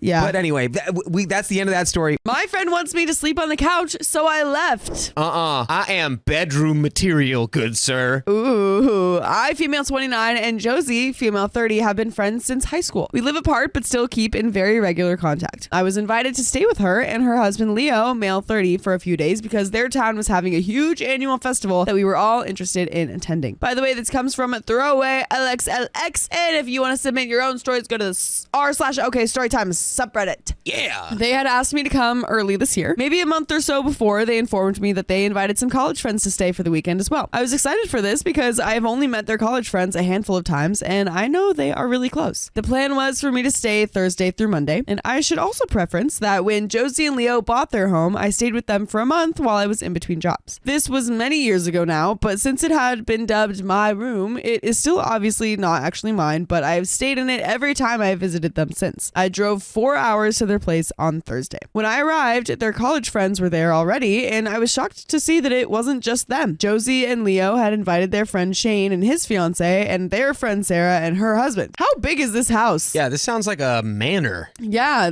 wow. I have met Shane and Sarah before, but not their partners. I was immediately irritated because it felt like a couple's get together already. I have a partner of nearly 3 years who I live with, Oliver, who Josie and Leo have met several times, and he was not invited on this trip. I tried to get over the awkwardness and exchange pleasantries until I went to go upstairs and put my bag away, and Josie and Leo stopped me and told me that Shane and his fiance were staying in that room. I was like, whoops, my bad. I should not have assumed, and asked if I was in the other smaller guest bedroom. They said no, Sarah and her husband were in there. They told me then that they hoped I was okay with sleeping on the couch. Do you have thoughts? No, I mean, it's just that it's normal for like a couple, like a pair of people to get the bedroom. Right. It's very standard. Makes sense. I think OP's about to get real upset about that. Yeah. But it is an interesting note that her partner wasn't invited. Oh, wait, They just invited OP and then invited all these other pairs, and then we're like, oh no, we're just gonna invite you. And then now, since we're only inviting you, you get the couch. Ooh, Isn't that interesting? Wait, do they have beef with the partner? Did I I don't miss know. that? I don't think so. Oh my They God, said okay. they've known them. So I was really trying not to be too annoyed or cranky about this, but I had just driven 5 hours and was under the impression that I was getting a bedroom for the weekend, mostly because we had this weekend planned for months and they had never mentioned otherwise. I would not have been opposed to a couch sleep for maybe one night, but there was no way I was going to sleep on the couch for the entire weekend, especially since we'd be drinking and partying pretty heavily. I'm sorry. Did you just say, I don't mean to call you out. Yeah. But you said, if it's for one night, fine. Sure. If it's for 2 nights, Absolutely not. Absolutely not. Come on. Yeah, I don't know. Come on. It's a couch. What are you talking about? Couch. Yeah, you can survive. I asked them why they didn't tell me plans had changed so I could get a hotel sooner, and they insisted that they didn't think I'd have a problem sleeping on the couch. Apparently, Sarah and her husband were planning on getting a hotel, but waited too long and couldn't find an affordable one last minute. At this point, I was really irritated both by the partner situation and the sleeping arrangements. I called Oliver, and he was upset for me. We both looked for hotels in the area, but could not find anything affordable for the entire weekend. I told Oliver about the couples, and he was annoyed to not be invited since he likes Josie and Leo a lot. Finally, after like an hour of back and forth, Oliver asked if I wanted to come home, and I honestly really did. I privately told Josie and Leo that I was uncomfortable by the situation, wished everyone a good weekend, and drove back home. Then I got a call Saturday morning from Josie, and she said that she was really disappointed that I had acted so rashly and that she wished that I had stayed. I told her that I didn't understand why she didn't update me on the sleeping situation as soon as she knew about it, and she told me that the only reason I was booted to the couch is because Sarah and her husband both couldn't fit. So then I asked her why she didn't invite Oliver if she had invited the other couples, and she just said, sorry, they hadn't thought about it. I told her that I was upset and hurt by the situation, and I didn't regret leaving. I received another message from her last night saying everyone had left and she was really disappointed in me and that I ruined her weekend because she was upset the entire time. I am starting to feel bad and also FOMO from not being there. I had been really looking forward to the festival and hanging out with everyone. But anyway, am I the a-hole for leaving? And we have an edit. It was what kind of festival? They didn't say. Okay, well maybe they were just thinking that Oliver wouldn't enjoy this. Maybe. It's fair. Like I guess people have that's possible. partners, they don't always like the same stuff always. Like True. You know, who knows? Yeah. But it probably is good to invite anyway if you're inviting someone's partner. True. But do we think that she's the a-hole for leaving? What was like yes or no? What's our answer? I mean, maybe a little bit. It kind of you could have left differently.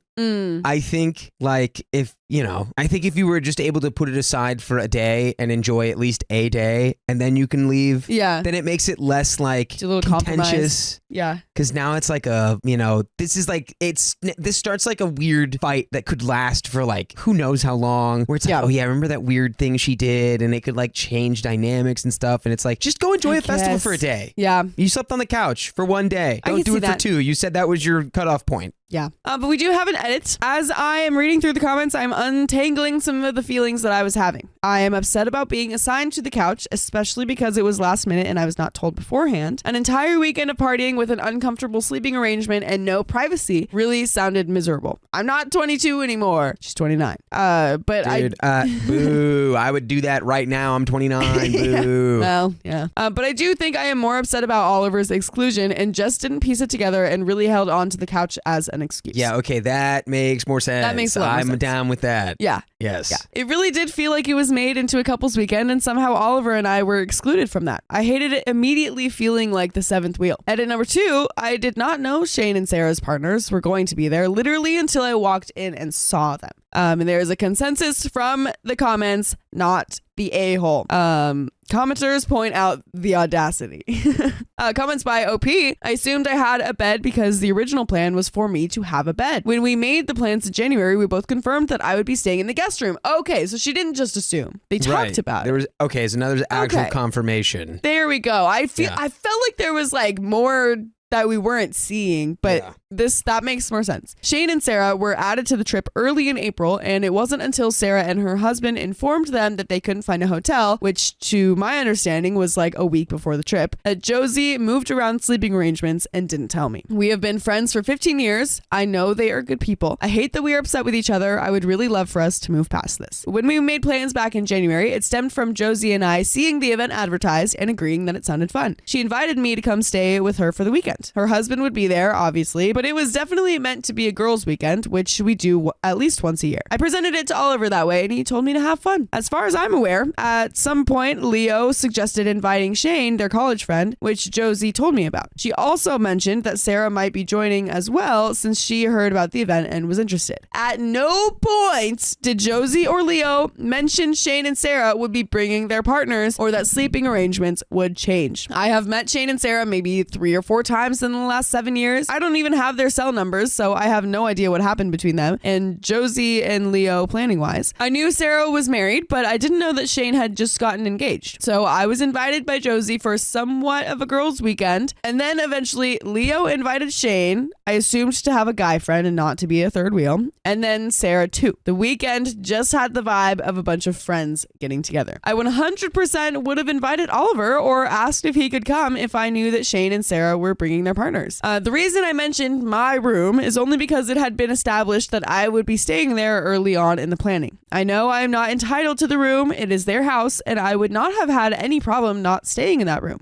I also would not have had a problem getting a hotel if I had been informed of the sleeping arrangements beforehand. At the point of me finding out, Thursday afternoon, a large majority of the hotels in the area had been booked for the festival, and the rooms I could find were at least twice the price that they normally were, and no hotel I called had consecutive availability for the weekend. I am sure that this is the same problem Sarah and her husband ran into when they tried to book. And there are some notable comments. OP, you are not the a-hole at all in this situation. Your friend's parting comment about they just didn't think about it shows exactly who they are. It doesn't. This is, it's no. I could see how it's a big conclusion to jump at. I think it's a very internet, esque thing to do, to jump to that from what we saw before the edit. But after the edit, it's like, I don't really agree with that. Yeah. But guess what? We have an update. Yay. So 9 days later, long update ahead. I waited until the weekend to call Josie because I thought that we could both use the time to cool off and think about the situation. I spent a few days parsing through your comments. When we finally got on the phone, she was instantly apologetic for how the previous weekend went. Oh, wow. But before we went further into the convo, I asked her to explain how we ended up where we did. So here are the events as she told it. Her and I made plans in January for me to come visit for the festival. Okay. Her husband Leo was only interested in 1 day's events and wasn't planning on attending with us the rest of the time, so it was mainly a girls' weekend for us.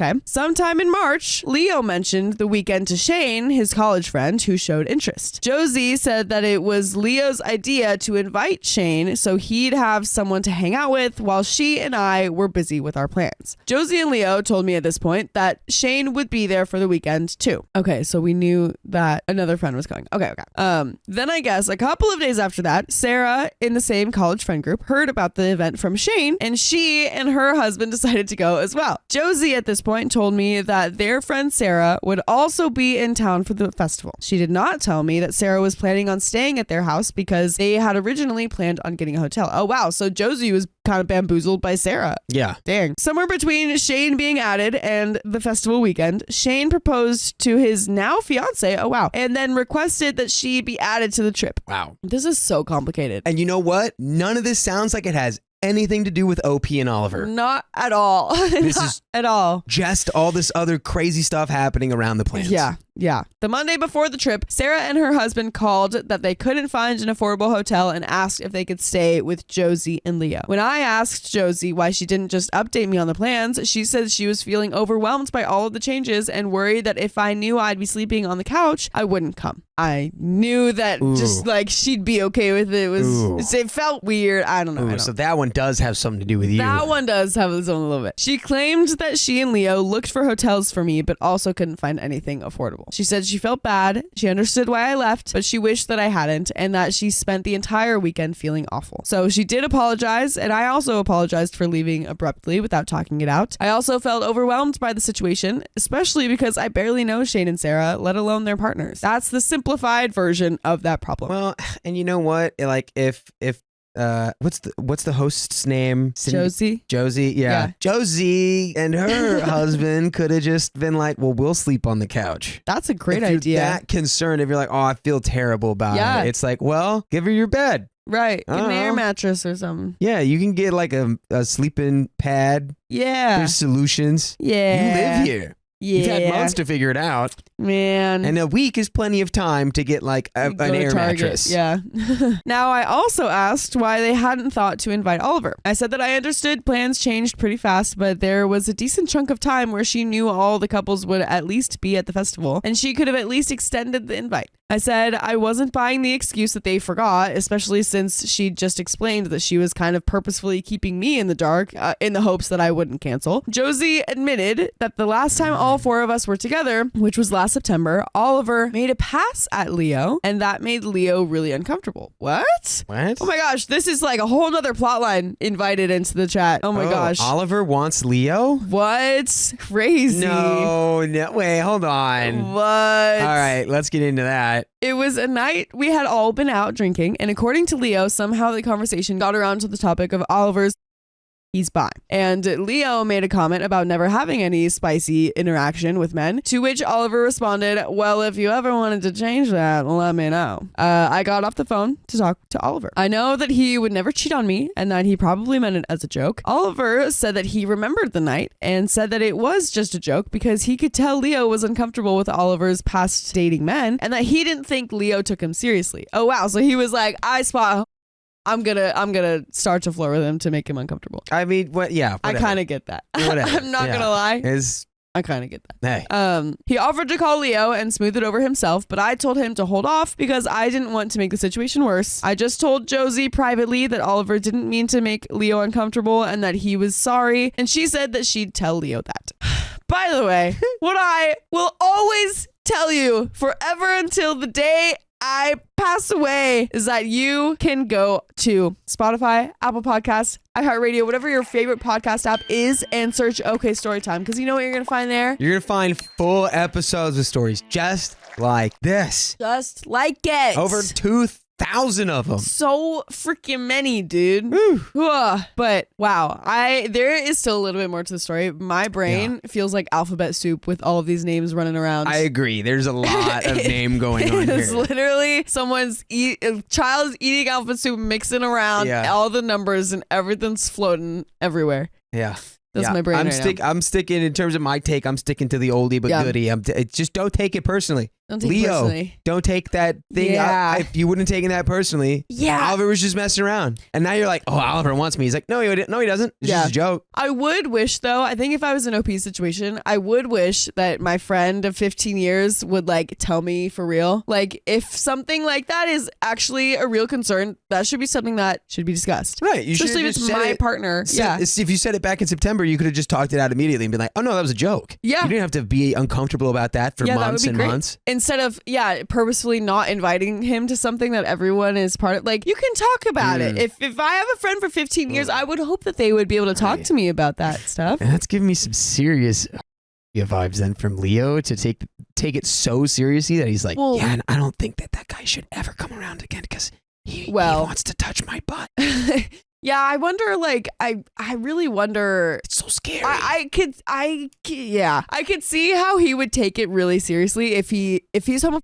He definitely doesn't like understand it. So I think if he sees like, oh, well, if you ever want to change that, he would see that as like, oh my God, he just really is hitting on me right now. Like, it's a big deal. And it's like, no, babe. Like, it's not that big a deal. That was a throwaway, actually. Like straight people do that too. It's okay. Like, it's fine. Yeah. You know, so I think it's just a complicated situation. It's just it could have been solved with clear communication. Exactly. Early. Exactly. So Josie and I are okay. Even if things are a little tense, I genuinely don't know what to do about the Leo Oliver situation other than let it smooth over with time. I only see Josie 3 to 4 times a year and Oliver sees them maybe 1 to 2 times a year. So hopefully the next time we all want to do something together, it can just be forgotten. There is a consensus from the comments. Commenters tell OP a doormat has a stronger spine than her. Dang. Wow. Read her. Oh my gosh. Which is not even true. What are we talking about? I don't think so at all. She literally left. Yeah. She literally said, I'm going to leave because I'm standing on business. This story has hurt my brain. I will say, though, in terms of like that whole, like, maybe we just never mention it and it gets forgotten. Yeah. That's kind of jello spine doormat behavior. Yeah, I think we've gotten to the meat. I think that's that. That's the end of that story. A lot happened. I think if I was OP, the only thing that I would still kind of be annoyed, nothing more, is the fact that Josie didn't like tell her about the real reason to not invite Oliver earlier. Like, that bothers me. Right. It's like you need to, if it's that big of a deal that like you can't be around him anymore, like y'all need to talk about that. Yeah. That's that. Exactly. So the 2 things I'd say, clear communication early. Don't take anything personally. Please. And That's how to have a better life. God. But that's the end of that story. I forbid my roommate's boyfriend to take a shower at our flat because he's freeloading. The power and electrical bill just came in, and you got to pay up. Gotta put a quarter in before the shower starts. So, I, 21 female, live in a 2-bedroom flat with my roommate, 22 female. We've lived together for a little over a year, and mostly things have been fine. We split rent and bills evenly, and we're friendly, though not super close. Respect each other's space, and it's been good up until recently. By the way, this comes from user SuperDonut8859, and if you want to submit your own stories, go to the r/OK Storytime subreddit. So, about 6 months ago, she started dating this guy, 24 male. He was around once or twice a week at first, but now he's here constantly. He literally sleeps over 5 to 6 nights a week, sometimes for full weeks consecutively. He's not on the lease, does not pay rent, does not bring shopping home, does not help with anything at all. Nothing. I've never said much because I get it, it's her boyfriend, and I didn't want to start drama. But what's been bothering me lately is the shower thing. He showers all the time, like twice a day minimum, sometimes more. And every single time he uses my stuff. He uses my shampoo, my conditioner, my face wash, razor, deodorant. Yeah, I noticed. I didn't even say anything the first few times because I thought maybe she let him borrow something once. But this is just ongoing now. I've moved all my things into my room and carry them back and forth like I'm at a camp or something. I brought it up to my roommate a while ago and she just went, he probably didn't realize, and didn't do anything about it.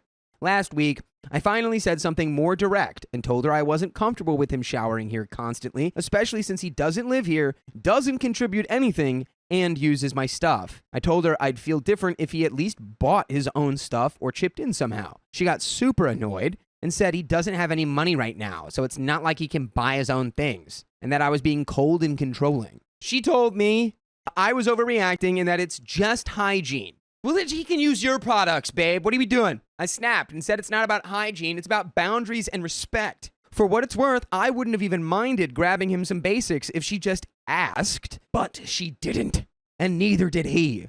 They just assumed I'd be fine with it, and honestly, I don't even really like him. He's not awful, he's just kind of moochy and not self-aware at all. Yeah, he sounds entirely selfish. He's a selfish, unemployed man-child mooching off of his girlfriend who seems to think he's the best thing since sliced bread. That hit hard.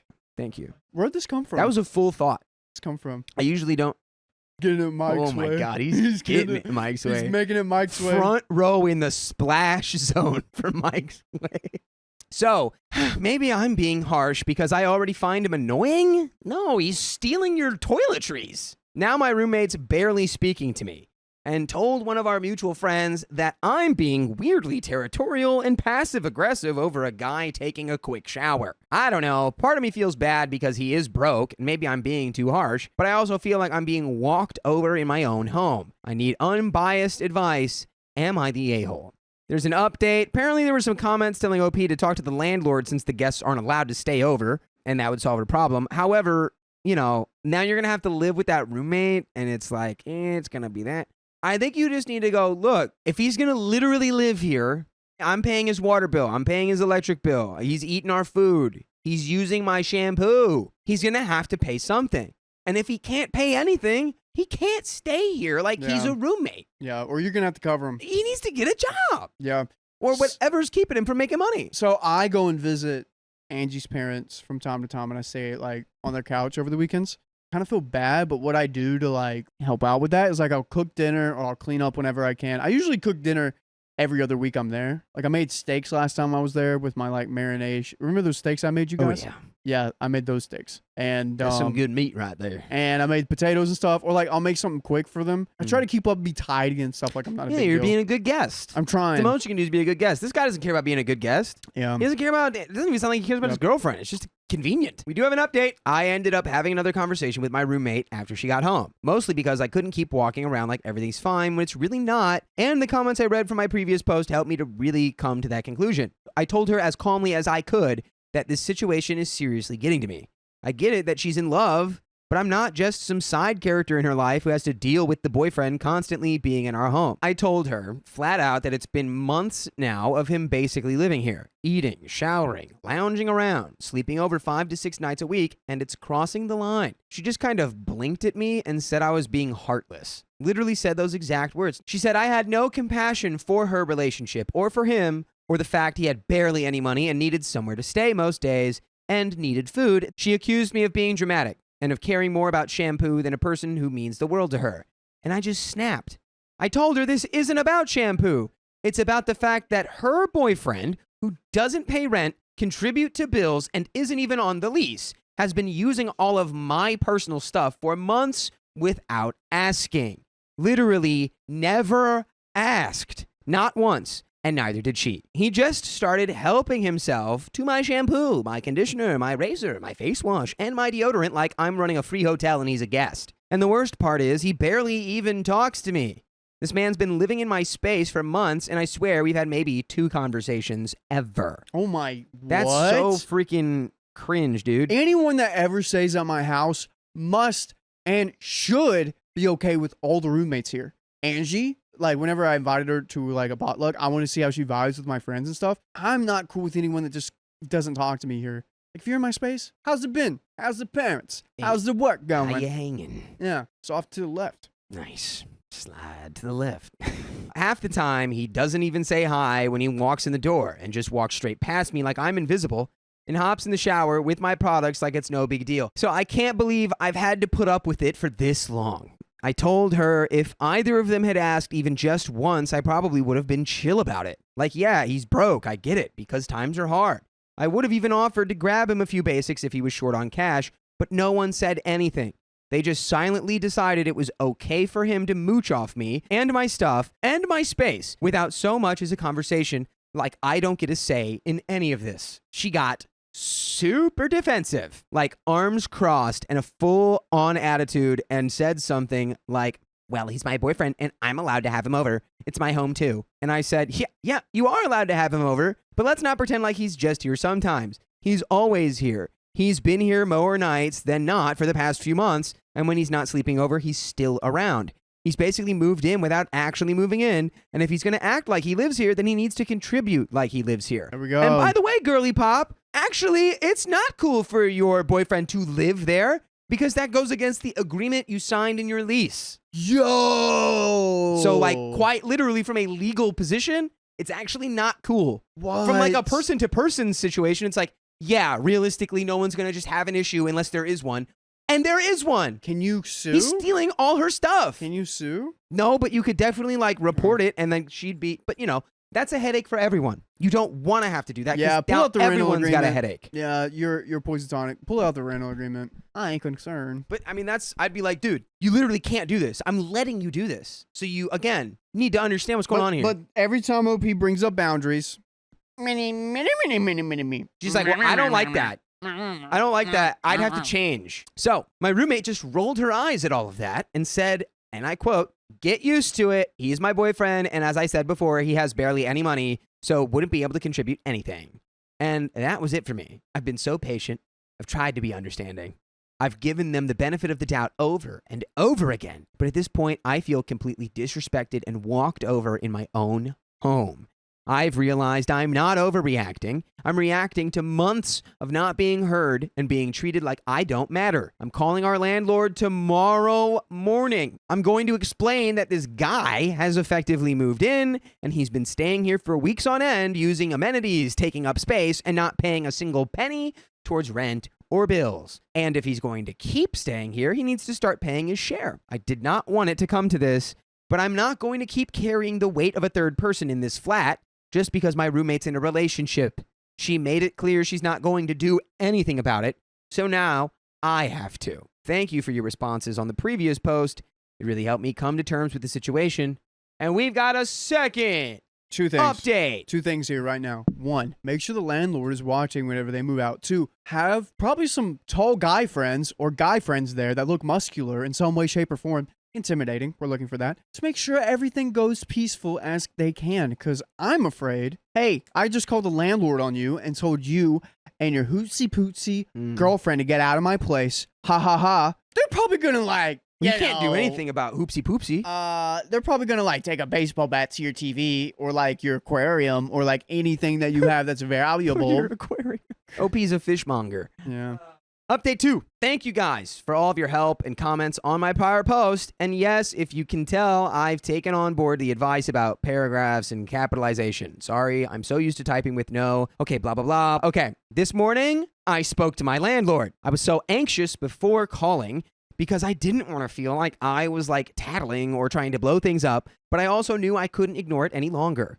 He picked up quickly and was actually really calm and professional about everything. Yeah, it's his job. I explained the situation as clearly and fairly as I could and told him that my roommate's boyfriend has been staying over 5 to 6 nights a week, sometimes more, using all of our utilities, taking over our shared space, and even using my personal things like it's all free despite not paying a single penny towards rent or bills or even any of the shopping. The landlord paused for a moment and he told me that it wasn't okay.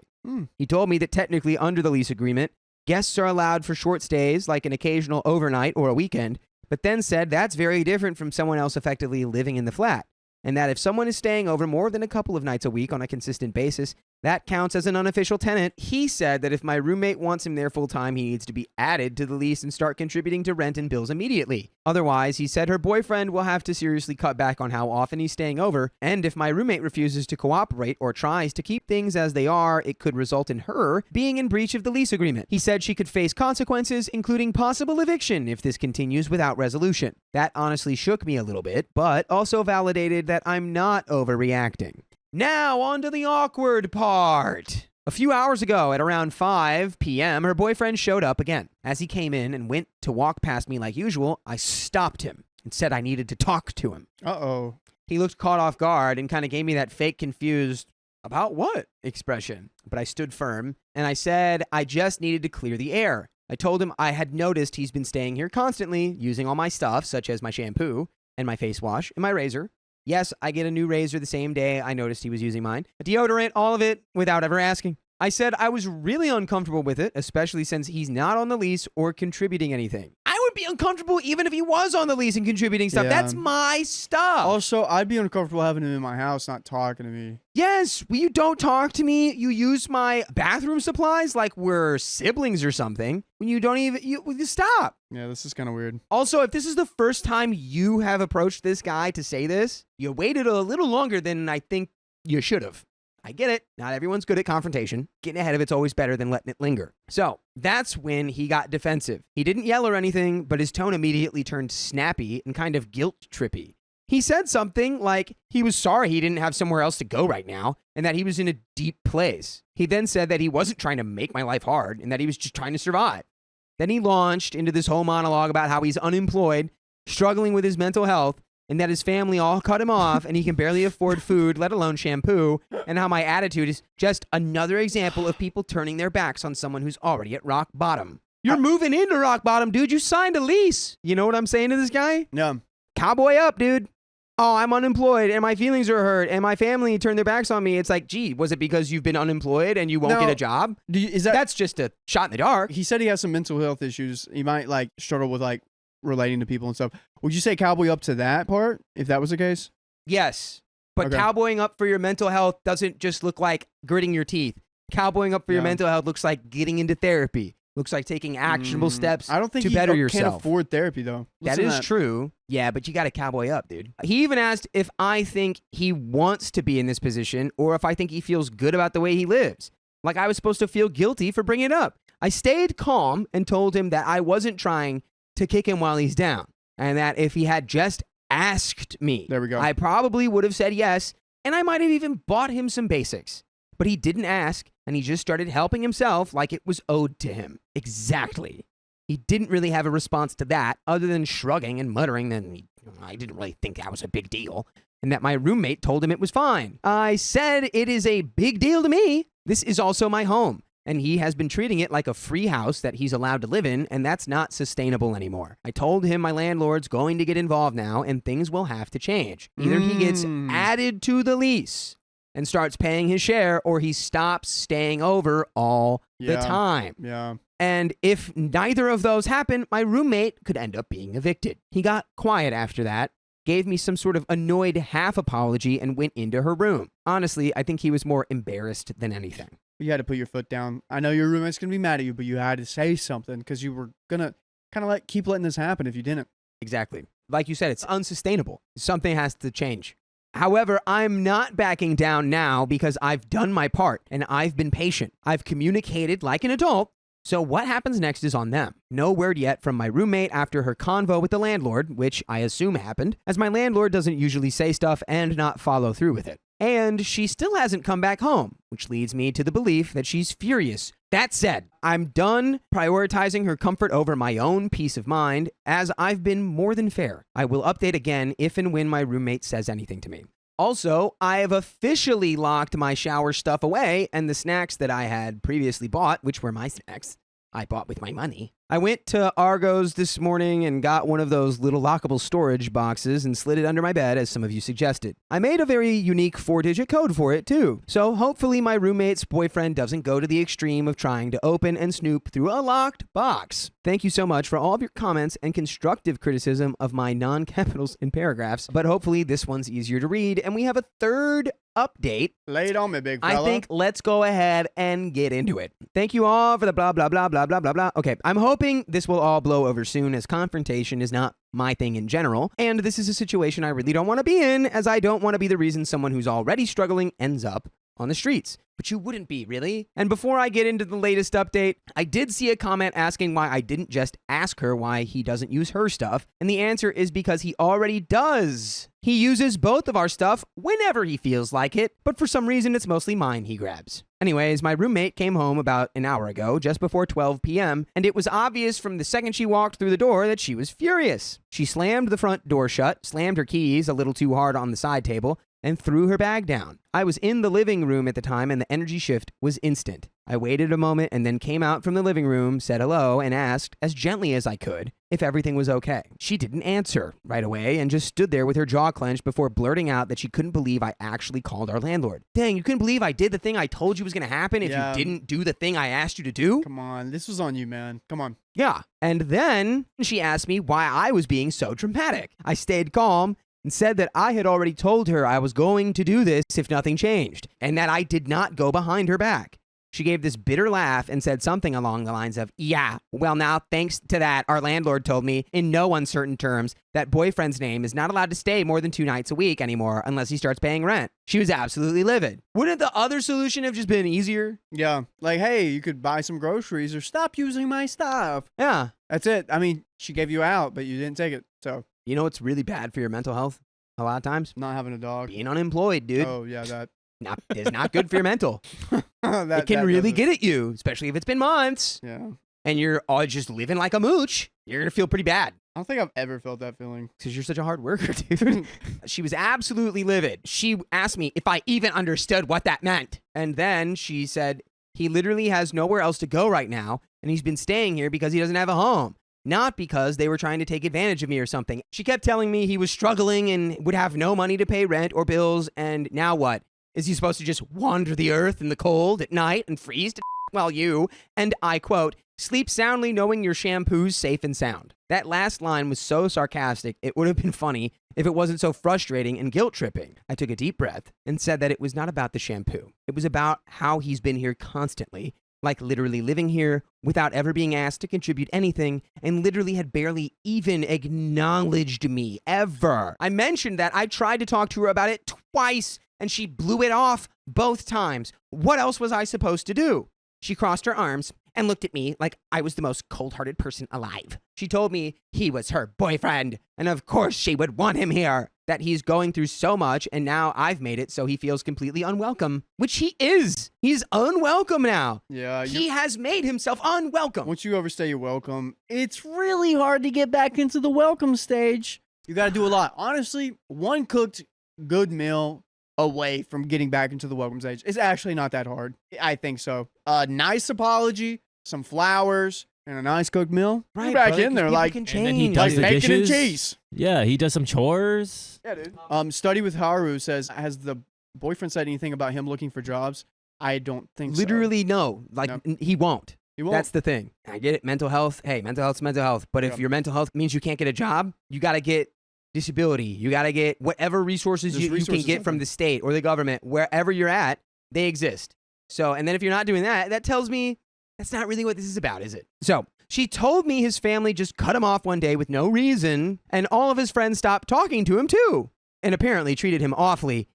Red flag, which in my opinion seems ironic, but I don't know, maybe that's just me. Apparently, he called her after I confronted him earlier and told her that he's going to stay at a friend's place tonight, and he sounded like he was about to cry before he hung up the phone. Then said this was just another example of people not giving an F about him when he needs it most. I literally didn't even hear him leave, so he must have crept out. I could feel the guilt tripping in every word that was said, but honestly, I've reached the point where I'm done letting it work on me. I said, I'm sorry he's going through a rough time, but this is my home too. I pay rent, I pay bills.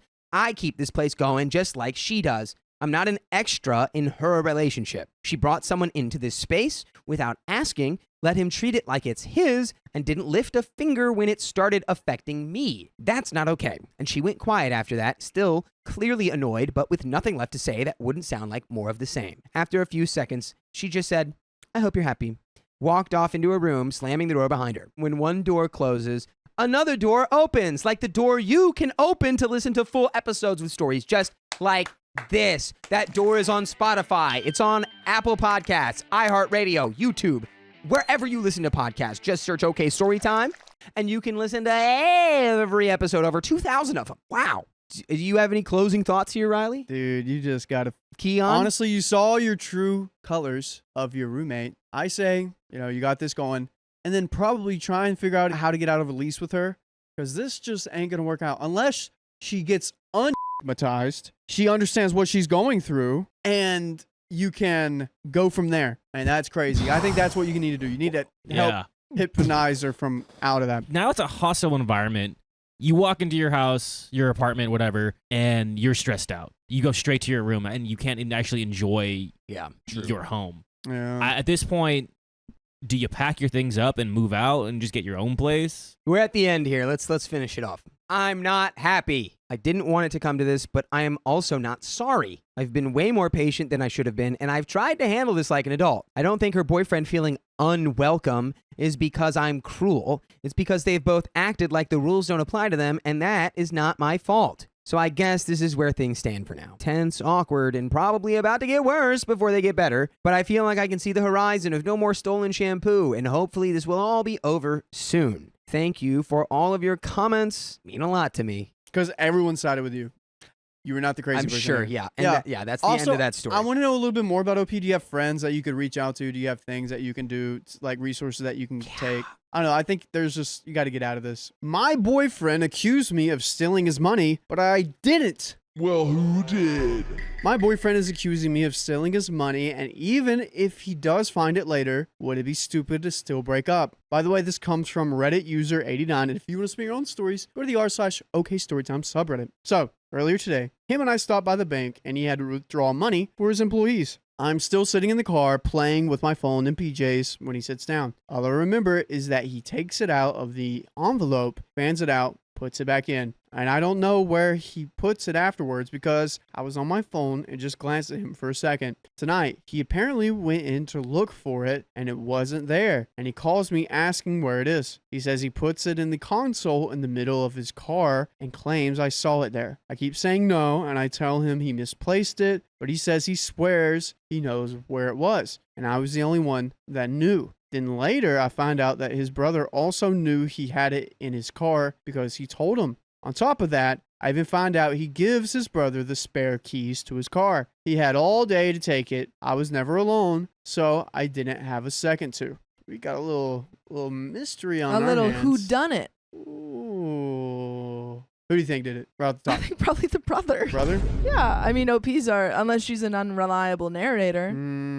But I also think if your partner is accusing you of, stealing, maybe not the best relationship. Yeah. This is payroll for his company, so this might be a few $1,000s in cash we're talking about. Yeah. Earlier, he thought I had clearly had time to take it when he left the car. I reminded him I never was left alone in it. Then I thought I had 2 seconds to take it when he got out of his car to go check the gas on his other car. But I told him he's an effing idiot because I got out at the exact same time he did, and for some reason he thought I was sitting in his car and had time to do that. Now, even if I was alone in the car, why would he think I took it? I'm typing this on $2,500 MacBook he bought me. He's bought me the top of the line Apple products, iPads, every iPhone, the iWatch, my purebred Husky, my PS4, my Wii U, gold and diamond jewelry, gave me $1,000 to spend on Black Friday, takes me around the world on the best vacations, and I could keep going with a list that would be longer than the Harry Potter book series. Dude, he's giving you all this money and now he thinks that you're a gold digger. Why would I need $2,500? If anything I wanted was that much money, I'd get it for Christmas with no questions asked. If I did take it and bought stuff with it, well, hello, how did I afford those things? Taking it would not be beneficial at all because I couldn't spend it to buy anything. Before he made the money he makes now, I was always there for him. He had no money to spend. He was always trying to keep his business going, but it wasn't going so well. He even had to ask me for money to pay his employees. Why would he think that later on I would be the one stealing money? Okay. I think he's in this mindset now that he has money of like, oh, now she's using me for my money. Like I give her all of this stuff. She's probably trying to like I think he's in this kind of everyone's out to get me mindset now that he has money. Yeah, that makes sense. That makes sense. So we're seeing his perspective in a way. Yeah. That she could be looked at as a gold digger. Now we're looking at the brothers. His brother, 22, however, gets paid well from him. He complains saying he doesn't, and he does, and gets gifts for holidays and birthday. He also bought himself a car that he's been really needing money for and could put that money towards it without my boyfriend seeing any change. Like I said, if I had it, when would he notice the change in stuff I have? But his brother has asked him for money on his car. Another big thing is that his brother doesn't like me. So why? You're being framed. Little hoodwinked here. So why not take it and blame me if he knew we went to the bank together? So I told my brother, say this, I better have it tomorrow back in my car or you aren't getting paid anymore. It's his only income and he needs to pay that car and gas and other things. My girlfriend has a set of keys to my cars and you have my spare. So one of you better return it and nothing happens. But the twist is that he doesn't give me any keys, and if it is there, then his brother took it. My boyfriend doesn't seem like he wants to do that for some reason. Anyways, what would you do about all of this? What would you say? What if it never shows up? What if my boyfriend lost it? Is this something to end a 5-year relationship over that I've been in since 15 and him 16? He's saying he might have to break up with me. What if this money is found? What should I do? If it is not, then what should I do? If it is found, do I break up with him because of him thinking I do that? It's not even the loss of $2,500 he's mad about. He's mad at the fact he thinks one of us could steal from him. He doesn't trust me when I swore on everything. We have some comments. He doesn't trust you. You're not ending the relationship over, maybe stealing or not. You're ending it because he doesn't trust you. Yeah, I'm trying to think. If you swore on everything, yeah, that's hard. Well, is there it's anything? Your girlfriend. If you can't trust your girlfriend, why are you with her? Yeah, if you can. Like, yeah, sure, he wants to trust his brother, but you're literally paying everything for this girl. Why would she steal your money? Sort of like if you're like, I'll give you this, this, and this to get the $2,500 back. Yeah. If that's what it needs to do, I don't care. Sometimes whenever a couple's in this rut, you need like the other person to hold, like, have your back, even if the partner doesn't trust you for a moment, because that moment may pass. They may not trust you just for a second. If you're willing to do that, but if you think there isn't any coming back from this, don't do it. I think people accusing someone of stealing from you is like super hard to come back from because one, you're saying that you don't trust them, you're accusing them of committing this act against you, and also the three, I mean, I don't have a third one. Yeah, you do. I did have a third one. Trust, thievery. I don't remember what the third one is. It's gone. Wow, we only got 2 guys. You Make only- up the third one in your 2. comments. We got comments here though. Yeah. Comment number 1. I wouldn't feel comfortable in a relationship where I was wrongfully accused of stealing, especially if it's been brought up more than a few times. I don't think it would be wise to continue this relationship. You gave him a pretty crafty plan to get back the money. Seeing as it sounds, his brother could be the one other person who took it. Why can he accuse you but not his brother? Sounds off. We got an update. Yeah. I think he's told you what he thinks about you. And I think when someone says like they think so lowly, so low of you, or I think when someone tells you that they think so little of you, that they think you could steal from them, it's like, why would I want to be with someone who thinks I could do that? Yeah. I feel like you framed the brother back in some way, shape, or form here. Yeah, but even then, like, even if you proved your innocence, I don't know if I would want to be with someone who couldn't trust my word. Yeah, I'm just thinking this boyfriend might have a moment of weakness. If you can't get rid of it, then Yeah. don't stay with it. Yeah. Okay, update. So tonight, my boyfriend was hanging out with one of his friends and his brother when he decided to bring up what happened the other night to his friend, 20 Mel. He started off by saying, so $3,000 was stolen out of my car the other day. It could have only been 2 people. He turns over to his brother and says, what would you do if you lost $3,000? His brother replied with, I don't know what I'd do if I lost $1,500. See that? $1,500. He corrected it and said, 1,500. Your brother's an idiot. Oh my gosh, Your dude, he boyfriend's really brother's is. stupid. What the heck, dude? Yeah, I lost $3,000. What would you do if you lost $3,000? I don't know. I don't know what I would do if I lost $1,500. That's what just happened. Dude, You're stupid. you're so. Oh You're my like gosh. a freaking like villain from a cartoon. Dude. Like, how did you know that I was the villain all along after I did my villain monologue? Now, why would that be relevant? Well, if you read my original post, then you know I said $2,500 in my post. Why all the different amounts of money? That's because apparently my boyfriend had lied to all of us about pretty much how much money was really pulled. He told me $2,500 and told his brother $3,000. This entire time, I really thought $2,500. So, okay, well, it seems like she passed Yeah. his test. Wow, nice. Okay, I don't blame him for doing that. Yeah.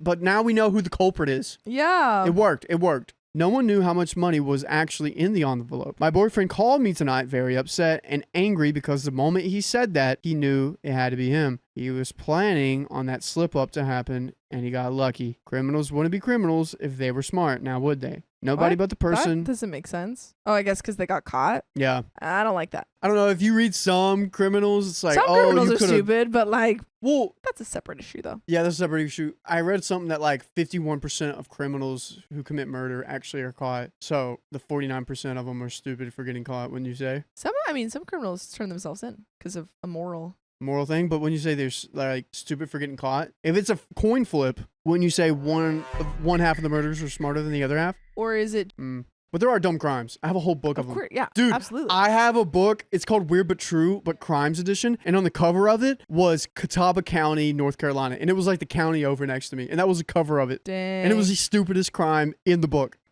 It was right near you. Dude, it was wild. I was like, yep, that's North Carolina. That's right. Nobody but the person who took the money would have known how much was in there. And why was it a lower amount? He told me that he originally planned to take out $3,000, but he pays his employees in 20s because hundreds are annoying to have. And when the lady at the bank said, hold on, you may have to get another drawer for more 20s. And so he said that he would be fine and he'd come back another day. I feel so relieved. I just found out that he had lied about the amount. He also told us one day that he found cameras and he's going to pull the footage as soon as the tech guy came in and did it. My reaction, how awesome. Did you get the footage yet? Hurry up and do it. What's taking so long? His brother's reaction? He apparently started to look around for cameras and seemed a bit nervous. So the reactions Dude. to both. I really feel like he could have done all of this without accusing anyone. You know, instead of being like, my girlfriend, you did it, or my brother, you did it, and, you know, ruining kind of both relationships, he could have just been like, someone stole my money. Yeah. I have cameras in those so we can find out. Like, you don't have to accuse anyone. I agree. Maybe accusing them once. Like, hey, did you take the Yeah, money? maybe asking But like not a few times. it doesn't even have to necessarily be an accusation. It can just be like, hey, do you know did you see the money I put I had it in my car, but it's not there anymore. Mm-hmm. Doesn't even have to be an accusation. And then they both say no. Yeah. Yeah, literally, he could have framed this so much better. I Instead could of have been like, accusing- hey, girlfriend, I had like, and he could still do his little plot. I had like $3,000 that I put in the car. I don't know where it is. I'm a little worried. Do you remember seeing it? I think I've misplaced it. Yeah. And then we go to the brother. Hey, brother, I had. I think it was actually he told him her $2,500, and then tells the brother, hey, I had $3,000 in the car. You know, doesn't have to accuse anyone until he has evidence. Yeah. Because now your girlfriend still might break up with you, buddy. Yeah. Accusing. Yeah. It's sad because, and also another thing, I think he knows it was his brother, but he wanted it to be the girlfriend to fess up. Yeah. So that's why he was so hard on her. Yeah. It's sad because we're the only two people he trusts the most. And that's the one that should have been watched. He gives his brother so much money, and that dream car that he has is because his brother pays for him to have it. He also pays him to have an apartment, and he's 100% sure it was him because everyone knows his workers get way more than $1,500, so that would never be just a guess that someone would take. By the way, and if you had to guess, you can also watch more stories on your favorite podcast platform. Just search up OK Storytime on Apple, iHeartRadio, or Spotify. Boom. Do it. Guess what?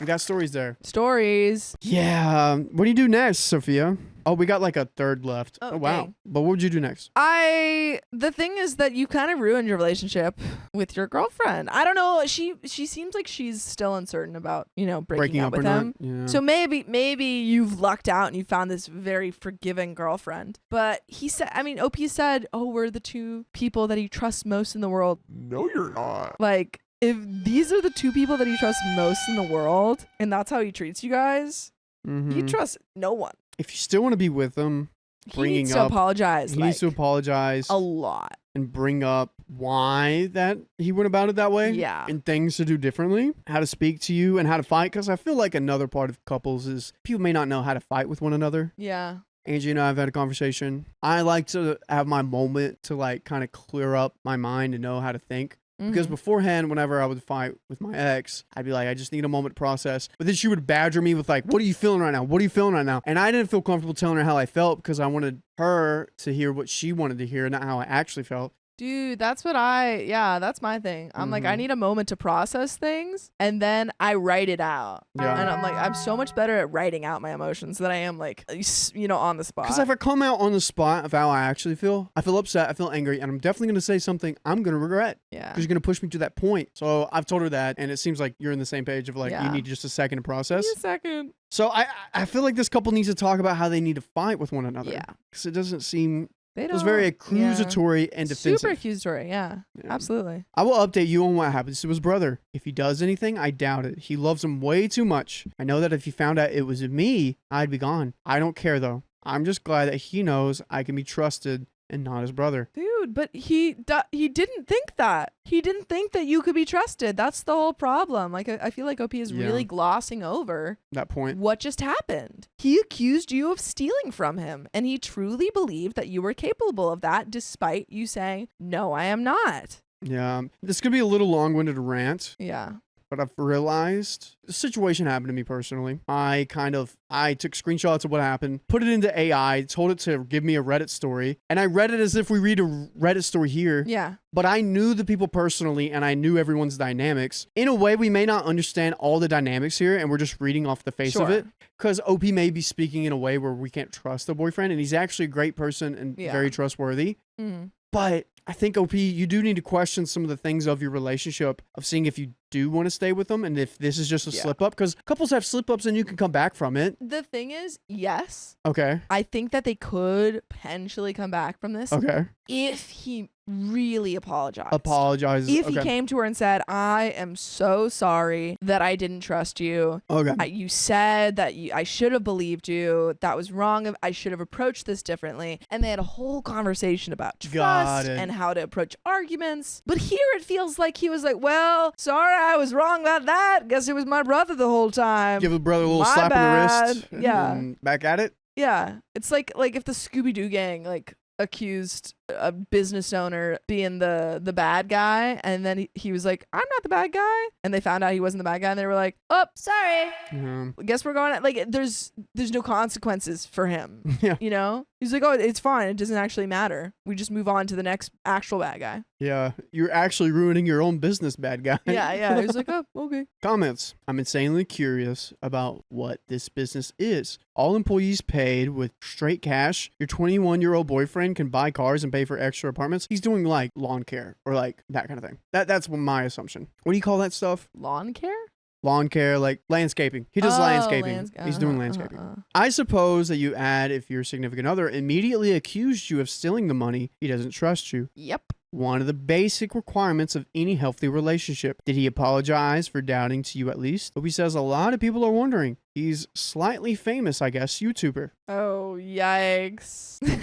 No! Oh, no. YouTubers? Wait, I'm confused now. Dude, that's why why are you he's so pulling rich. $1,500 in cash? Wait a minute. Dude, that's why he's so rich. He's got that YouTube money. If he's a famous YouTuber, But okay, and now but he's of that mindset. He's like, I'm famous YouTuber. Everyone's trying to steal my money. yeah, Everyone's trying to use my fame. I have a few people in my mind who I think this might be. One, why the heck are you pulling cash and paying your employees? Yeah, You need to get them out as contractors and pay them that way because your taxes, that $1,500, you're gonna have to pay taxes on, buddy. I mean, like, yeah, actually, I really don't understand why you're using it in cash. Yeah, like what the heck? Like, I don't know, Zell them. Zell them that, and then you can see a footprint of it. Because if you say Yeah. cash and you say I paid my employees, Like, that doesn't work. It sounds so suspicious when you're paying your employees in cash. Unless your employees are people you're walking up on the street and doing Yeah, interviews for, yeah. like for $100, can you do blah blah blah blah blah? Yeah. That makes sense. That makes sense. But This doesn't. okay. Ugh. Okay. The small group of people he works for gets paid in cash. It's YouTube, so he gives them $200 to $300 per video twice a week in cash because he's only 21 and figuring out things about his business after it's getting big. He said he wants to do checks at the start of next year. Okay, at least he's looking into that. Why is he doing But cash? just Zell it. There is. It's so much easier, and no one steals your money. If you can figure out how to do YouTube videos with YouTube, you can figure out how to pay people with checks. Like she's via saying, oh, you- he's with only YouTube. 21. He just doesn't know any better. I'm sorry. That's I what. don't This is what's know. getting us on fire because we're YouTubers and we know how this And works. also, I just don't use cash. Yeah. Well, Man, I cash could is see good in Riley maybe doing this. She just doesn't understand what $10,000 look like. It's I not don't that know. big. It's not that big. Okay. It's not that big. I did learn that. We're just mad because like It just feels like he's an old man. He's like, I can't put my money in the banks. they're still getting charged because YouTube's paying you and you're getting charged. Never mind. Taxes, dude. He said he wants to do checks at the start of next year. He just never really expected to go anywhere. And he used to pay them a way smaller amount in cash. That still doesn't make sense. Even if you're paying them $20, Zelle, Venmo, I don't know. Smaller amounts, but once you get into like the hundreds, Yeah. then you can use his tax write-off. Well, call me a boring middle-aged business owner, but please get him an appointment Yes. with a decent payroll company for the Yes. holidays. Seriously, he needs to get legal on all of this. The government is not stupid or as blind as he may think on how the money moves around. Yeah, it feels like he's trying to evade taxes, dude. Just Checks is worse than Just Cash. Just Checks leaves a paper and electronic trail of unpaid taxes that Cash does not. And yeah, cash is God's gift to small businesses. Oh, wait, that person's pro cash. Okay, well, I may need to understand how to do it, but I don't know. I don't just feel like zelling it or, some sort of electronic Yeah. transfer is safer and easier. for contractors, because these are Yeah. contractors you're working with. Yeah.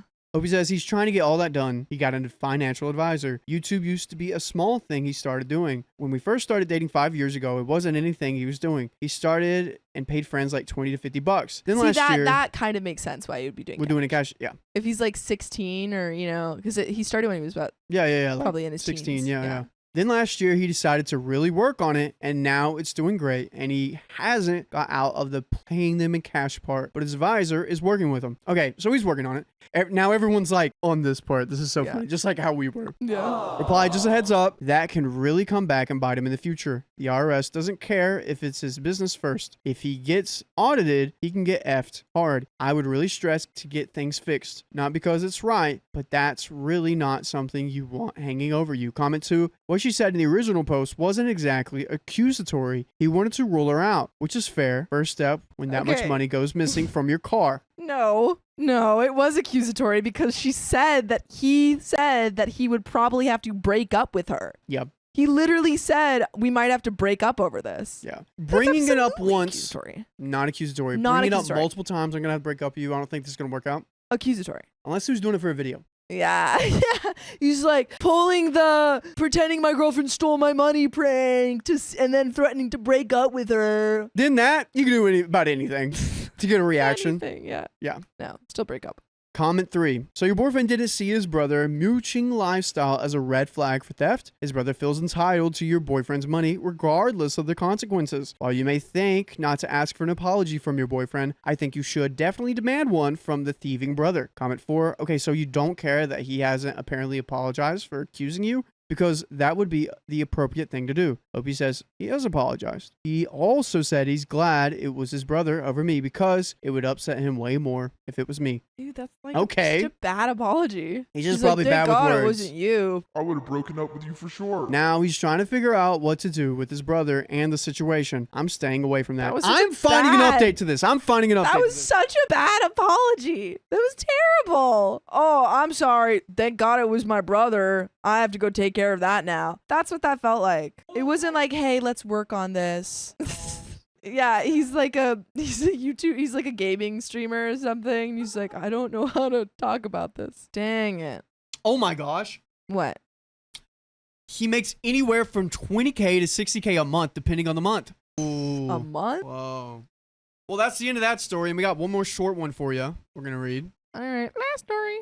My religious parents disowned me for being queer, so my brother faked my reconversion on social media.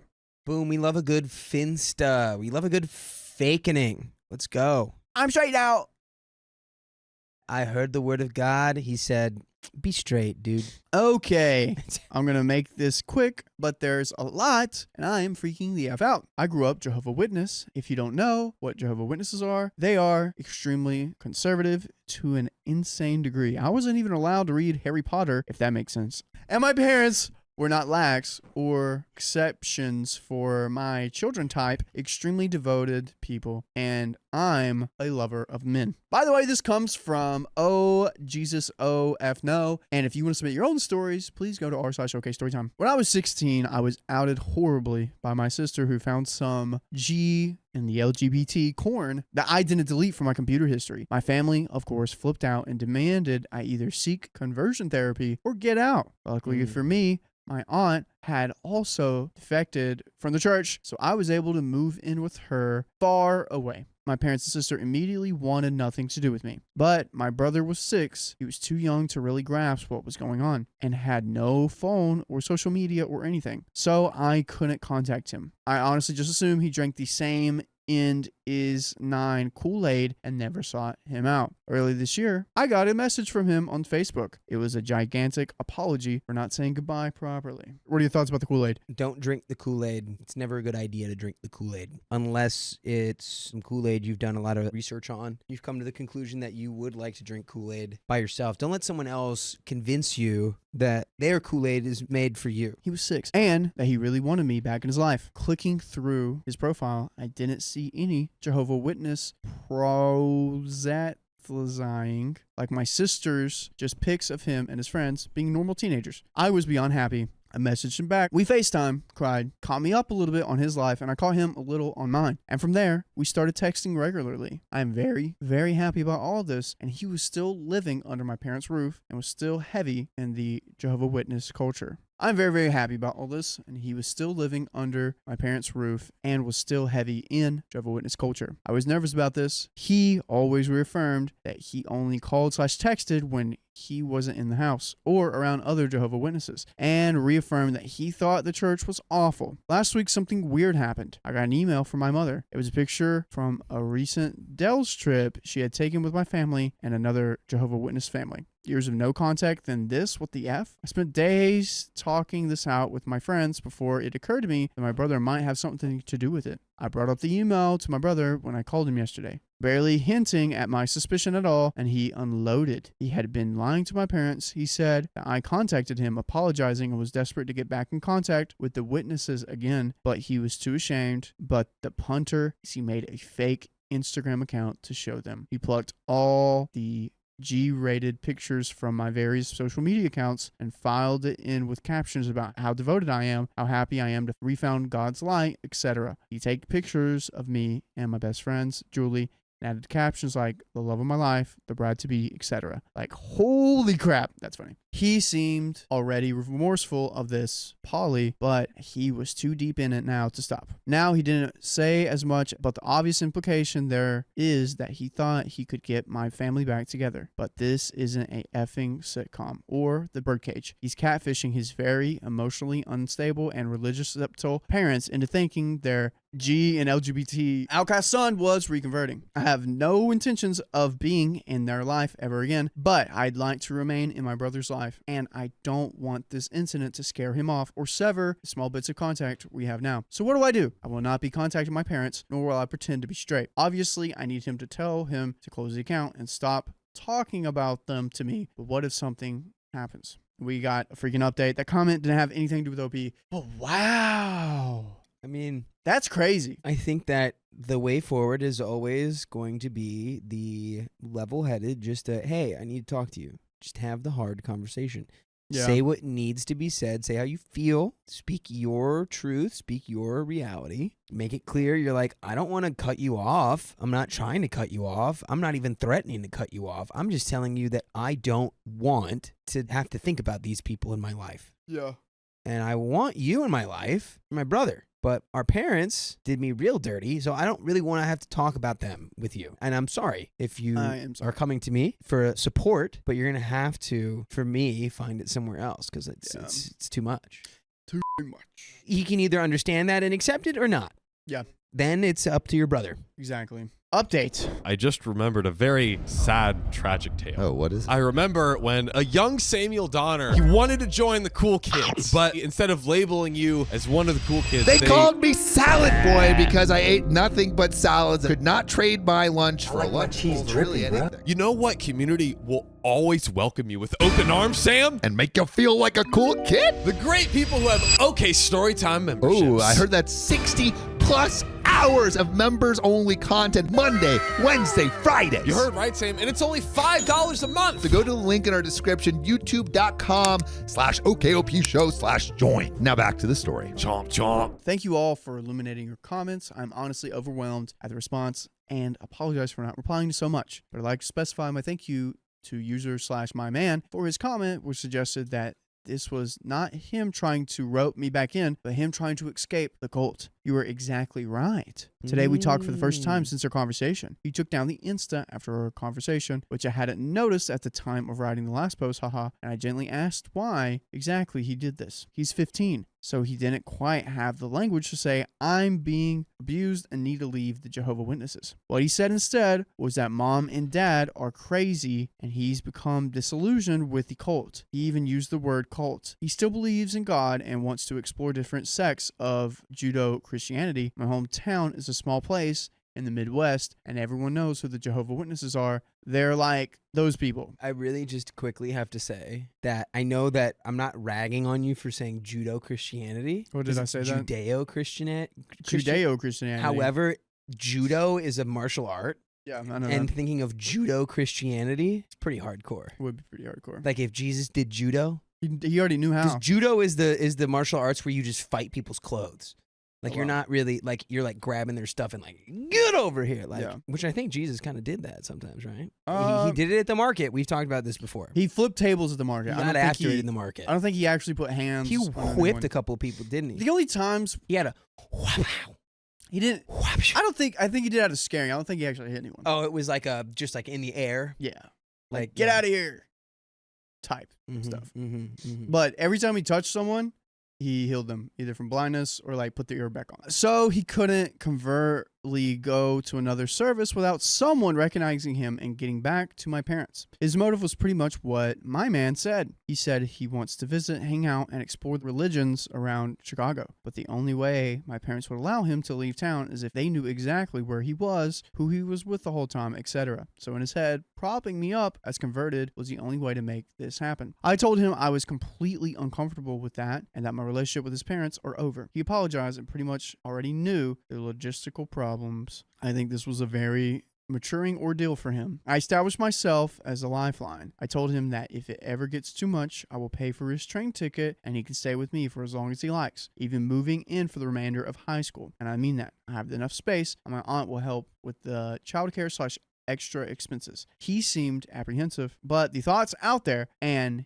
he now seems comfortable enough to vent about the church / my parents and my crazy butt sister directly. As for my parents, I just told him to cold turkey stop talking about me. If they ask, and this was when suggested by Julie, my bride-to-be, he will tell them that I might have refounded Christianity, but I have no intentions to return to the Watchtower, and that he stopped talking to me. Leaving Jehovah's Witnesses for any reasons is grounds for excommunication, and I put my actual Insta on private in case they go looking. They might think I'm not G in the LGBT. Might now have the silver of hope that I'll return to them, but that's honestly not my effing problem. And what's your effing problem is if you go to our freaking podcast on your favorite podcast platform, search OK Storytime, and there you will find stories that are crazy, just like That's this. right. Just go over there. If We got plenty waiting for What, you. do you have a problem with us? Yeah.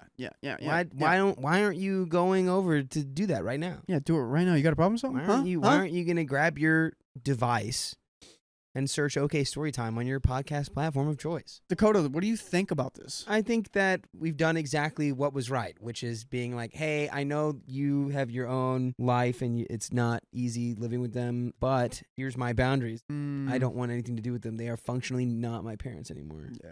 If a little Recognizing that your brother is probably like trying to like kind of cry out for help a little bit here of like, hey, they and I'm old enough now to where it's sucking for me. This is the last little bit. And for the guys who suggested this was a honeypot, no 15-year-old can act this well. He's so full of love and kindness, and as effed up as his plan was at the end of the day, because he is panicking in a toxic environment. Thank you all. My brother is back in my life, and now I have the means to help him. Thank you.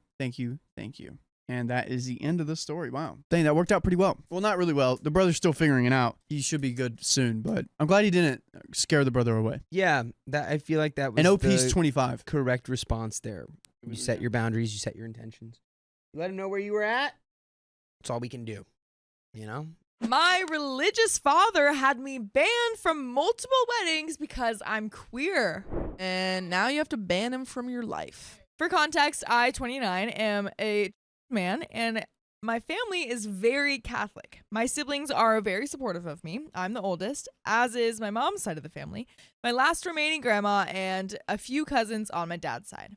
By the way, this comes from Disastrous Tree 2921, and if you want to submit your own stories, then go to the r/OK Storytime subreddit. So the entire family is Catholic, except for a handful on my mom's side, but my dad's side is like extra Catholic, including a few adult and those who know.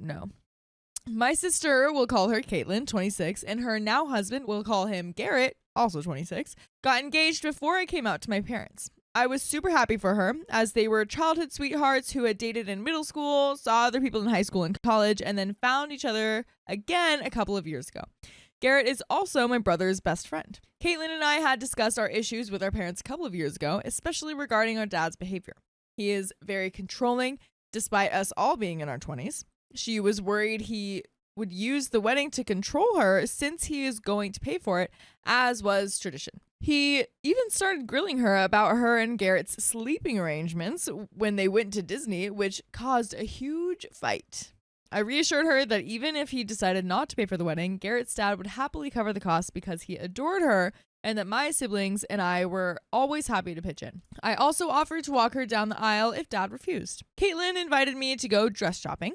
Usually it's not tradition to have brothers present for this, but because I still wasn't out and my mom wanted me to come, and despite dresses not being my thing, I have known to have good taste. I obliged. We managed to pick out her dream dress that day. I was super happy to have been included, and in hindsight, I'm especially glad I went because this was the last wedding-related thing I got to do. Oh no. Also, the fact that this isn't even like the dad's wedding at all, and he's still excluding OP. I knew I wasn't going to be a bridesmaid, despite my parents thinking I would be, but my sister was torn about putting me in as a groomsman because of the drama with our parents. I'm not too interested in wedding things, so I told her that if she just wanted me there and not participating like my siblings, that was fine. Fast forward to the year of the wedding, and I reached a crossroads with my parents. I had been on HRT for a year without their knowledge, and by that point, the changes were very noticeable. I didn't want the news to come out in an uncontrolled way, so I sat down with my parents and laid everything out. Keep in mind, I had been outed almost 7 years prior, spent a miserable year dealing with them as they were verbally abusive, And then suddenly everyone just pretended like nothing was wrong. So this talk wasn't, hey, by the way, but rather, hey, a reminder that I'm, and that now I am almost 30, I have actually started and there's nothing you can do about it. It went about as well as I expected. I left their house and cut off all contact, telling them that when dad stops calling me slurs and when they start behaving like adults, maybe we can talk things out. They were not happy, and to this day, still have not left me alone as I asked. And this happened in January. I had a cousin's wedding in September, and my sister's wedding was in November. I had given my siblings a heads up that this was happening and told my sister that I was sorry if this affected her negatively in any way. But I wanted to get it out of the way now to prevent any drama around her big day. We discussed plans for the wedding to keep things low-key and avoid confrontations. Caitlin originally suggested moving forward as planned, keeping me as a guest but having me participate in family of the bride activities on the wedding day. She wanted me to try and make amends if possible, but understood if tensions would be high. A month before my cousin's wedding, I found out that my dad and my aunt, the most Catholic, threw a huge fit with my cousin about inviting me, and my invitation was rescinded. Dang. It's like not even the dad's wedding and the aunt's wedding. Also, just like, yeah, the fact that it seems like the sister, I guess, complied a little bit. Yeah, I would have had to travel out of state when I couldn't really afford to, and I'd need to take time off of work. So I took it in stride as yet another cousin's wedding I couldn't attend due to my situation. This one just stung a bit because my cousin was one of the supportive ones, but I understood not wanting extra drama. No, I don't understand that. I'm sorry. If you're one of the supportive ones, it's not about the drama. It's about being supportive in all areas. Not when it's just easy for you. Right, you would want them to kind of like stand up for you a little bit. You're not an ally if you're just like, oh, yeah, I support you. And then when anyone's like, hey, do you support this person? And you're like, no, sorry. Then my sister told me that my dad threw another fit and demanded that I not be at her wedding at all. Yeah, so this is where the sister comes in. So 2 weddings now that he's like, don't bring him over. We know that the dad is an a-hole. The people that are uninviting OP to their weddings are also a-holes. Like, you guys are cowards. He told her he didn't want me there because he didn't want me to be the reason that I ruined his and mom's day. Their day? I don't know about that. I told my sister it was her decision. It was her and Garrett's day, not our parents'. But I would respect whatever she wanted to do. You are too nice. To go from being considered for, like, groomsmen and then maybe not even get invited at all is ridiculous. My grandma and my mom's side of the family were furious with my dad for uninviting me, but no one wanted to fight for me to be there. Ultimately, my sister chose not to have me there because she didn't want to piss off our dad and was worried about his financial control again. I told her I understood and didn't want to be the reason for fighting or negativity on her big day. Why can't we uninvite the dad? I mean, it seems that maybe he's paying for some of it, but like, if this were my brother, I'd be like, if someone was saying, oh, don't invite your brother, and they were providing money, I'd be like, okay, well, I'm having a cheaper wedding, I guess, because my brother's coming to this wedding. Right. I totally agree. I sent her well wishes and asked my siblings for photos. I have another cousin getting married this year, this time on my mom's side.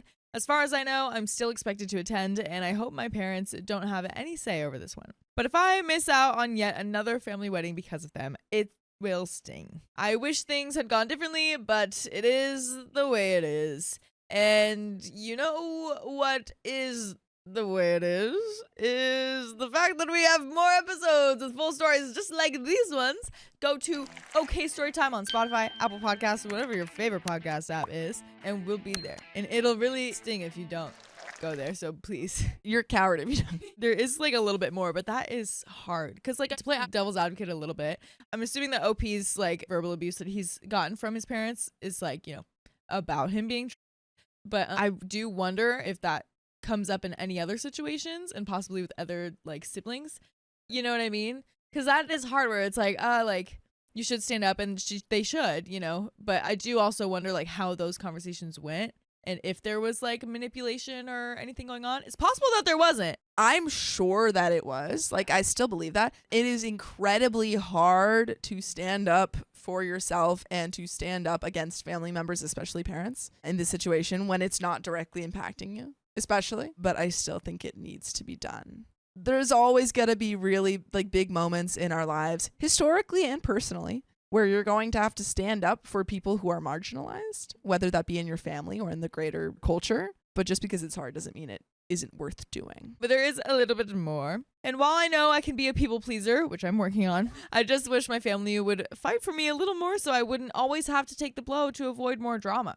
Anyway, I just wanted to get this off my chest, and this felt like a good place to do it. Thanks for listening. So we have a small addition here. Looks like there's still more, so I'm guessing there's an update coming. Small addition. Garrett was born in Italy before they immigrated here. I think the cousin's husband. I believe one of the husbands. His dad made a home-cooked meal for their first date as adults, asked her what she looked for in a husband that same night, and built her 2 pieces of furniture within a month of them dating again. He smoked cigars, like cigs, and even brought some for me last time I saw him so that we could smoke together. I think I have his approval. That's nice. There are some comments, okay?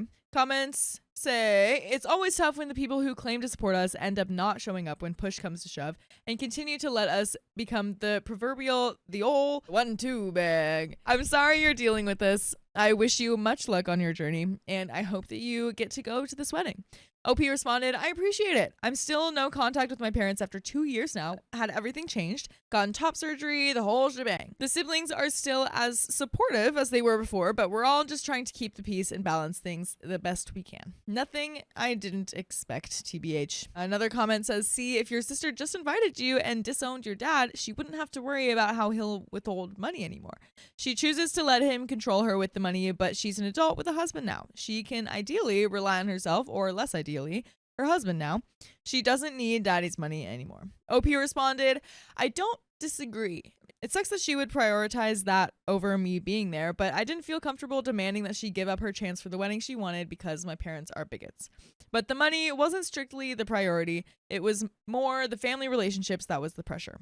Like, what about your relationship, though? Is that not important? I would much rather have a family relationship with someone I love than someone I love who's a bigot. That's the difficulty in this, where it's like you want to like avoid family drama and stuff, which I get, but it's also like, is this not family drama though? I just don't understand how not seeing OP and uninviting OP to your wedding is less drama. Like, aren't people gonna ask, didn't this already create drama? I think they understand that OP is not gonna put up a fight and he's gonna just take it. So they're just like, well, I'd rather just have that over like my dad getting mad, you know? I would say my thought is that if you want to continue having a relationship with your siblings, specifically your sister, you could probably bring up and say, hey, I mean, you could have done this before the wedding, but, you know, post it. You could say like, hey, I understood why, but I wanted to say that I was extremely hurt that you made that decision.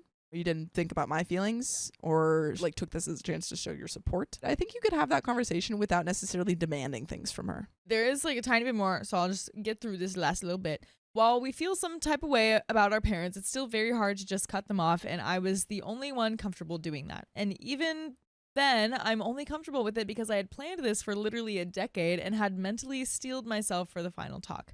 I don't fault my siblings for not doing the same. Crap's complicated. And that is it. Yeah, that's the end of that story. I don't think that the sister and the cousin would need to like go no contact. I think it's just like figuring out a way to become financially independent from people who are making you cut off your siblings. But that is the end of that story. And the end of this episode. So if you love us, make sure to subscribe. We love you. And see you tomorrow.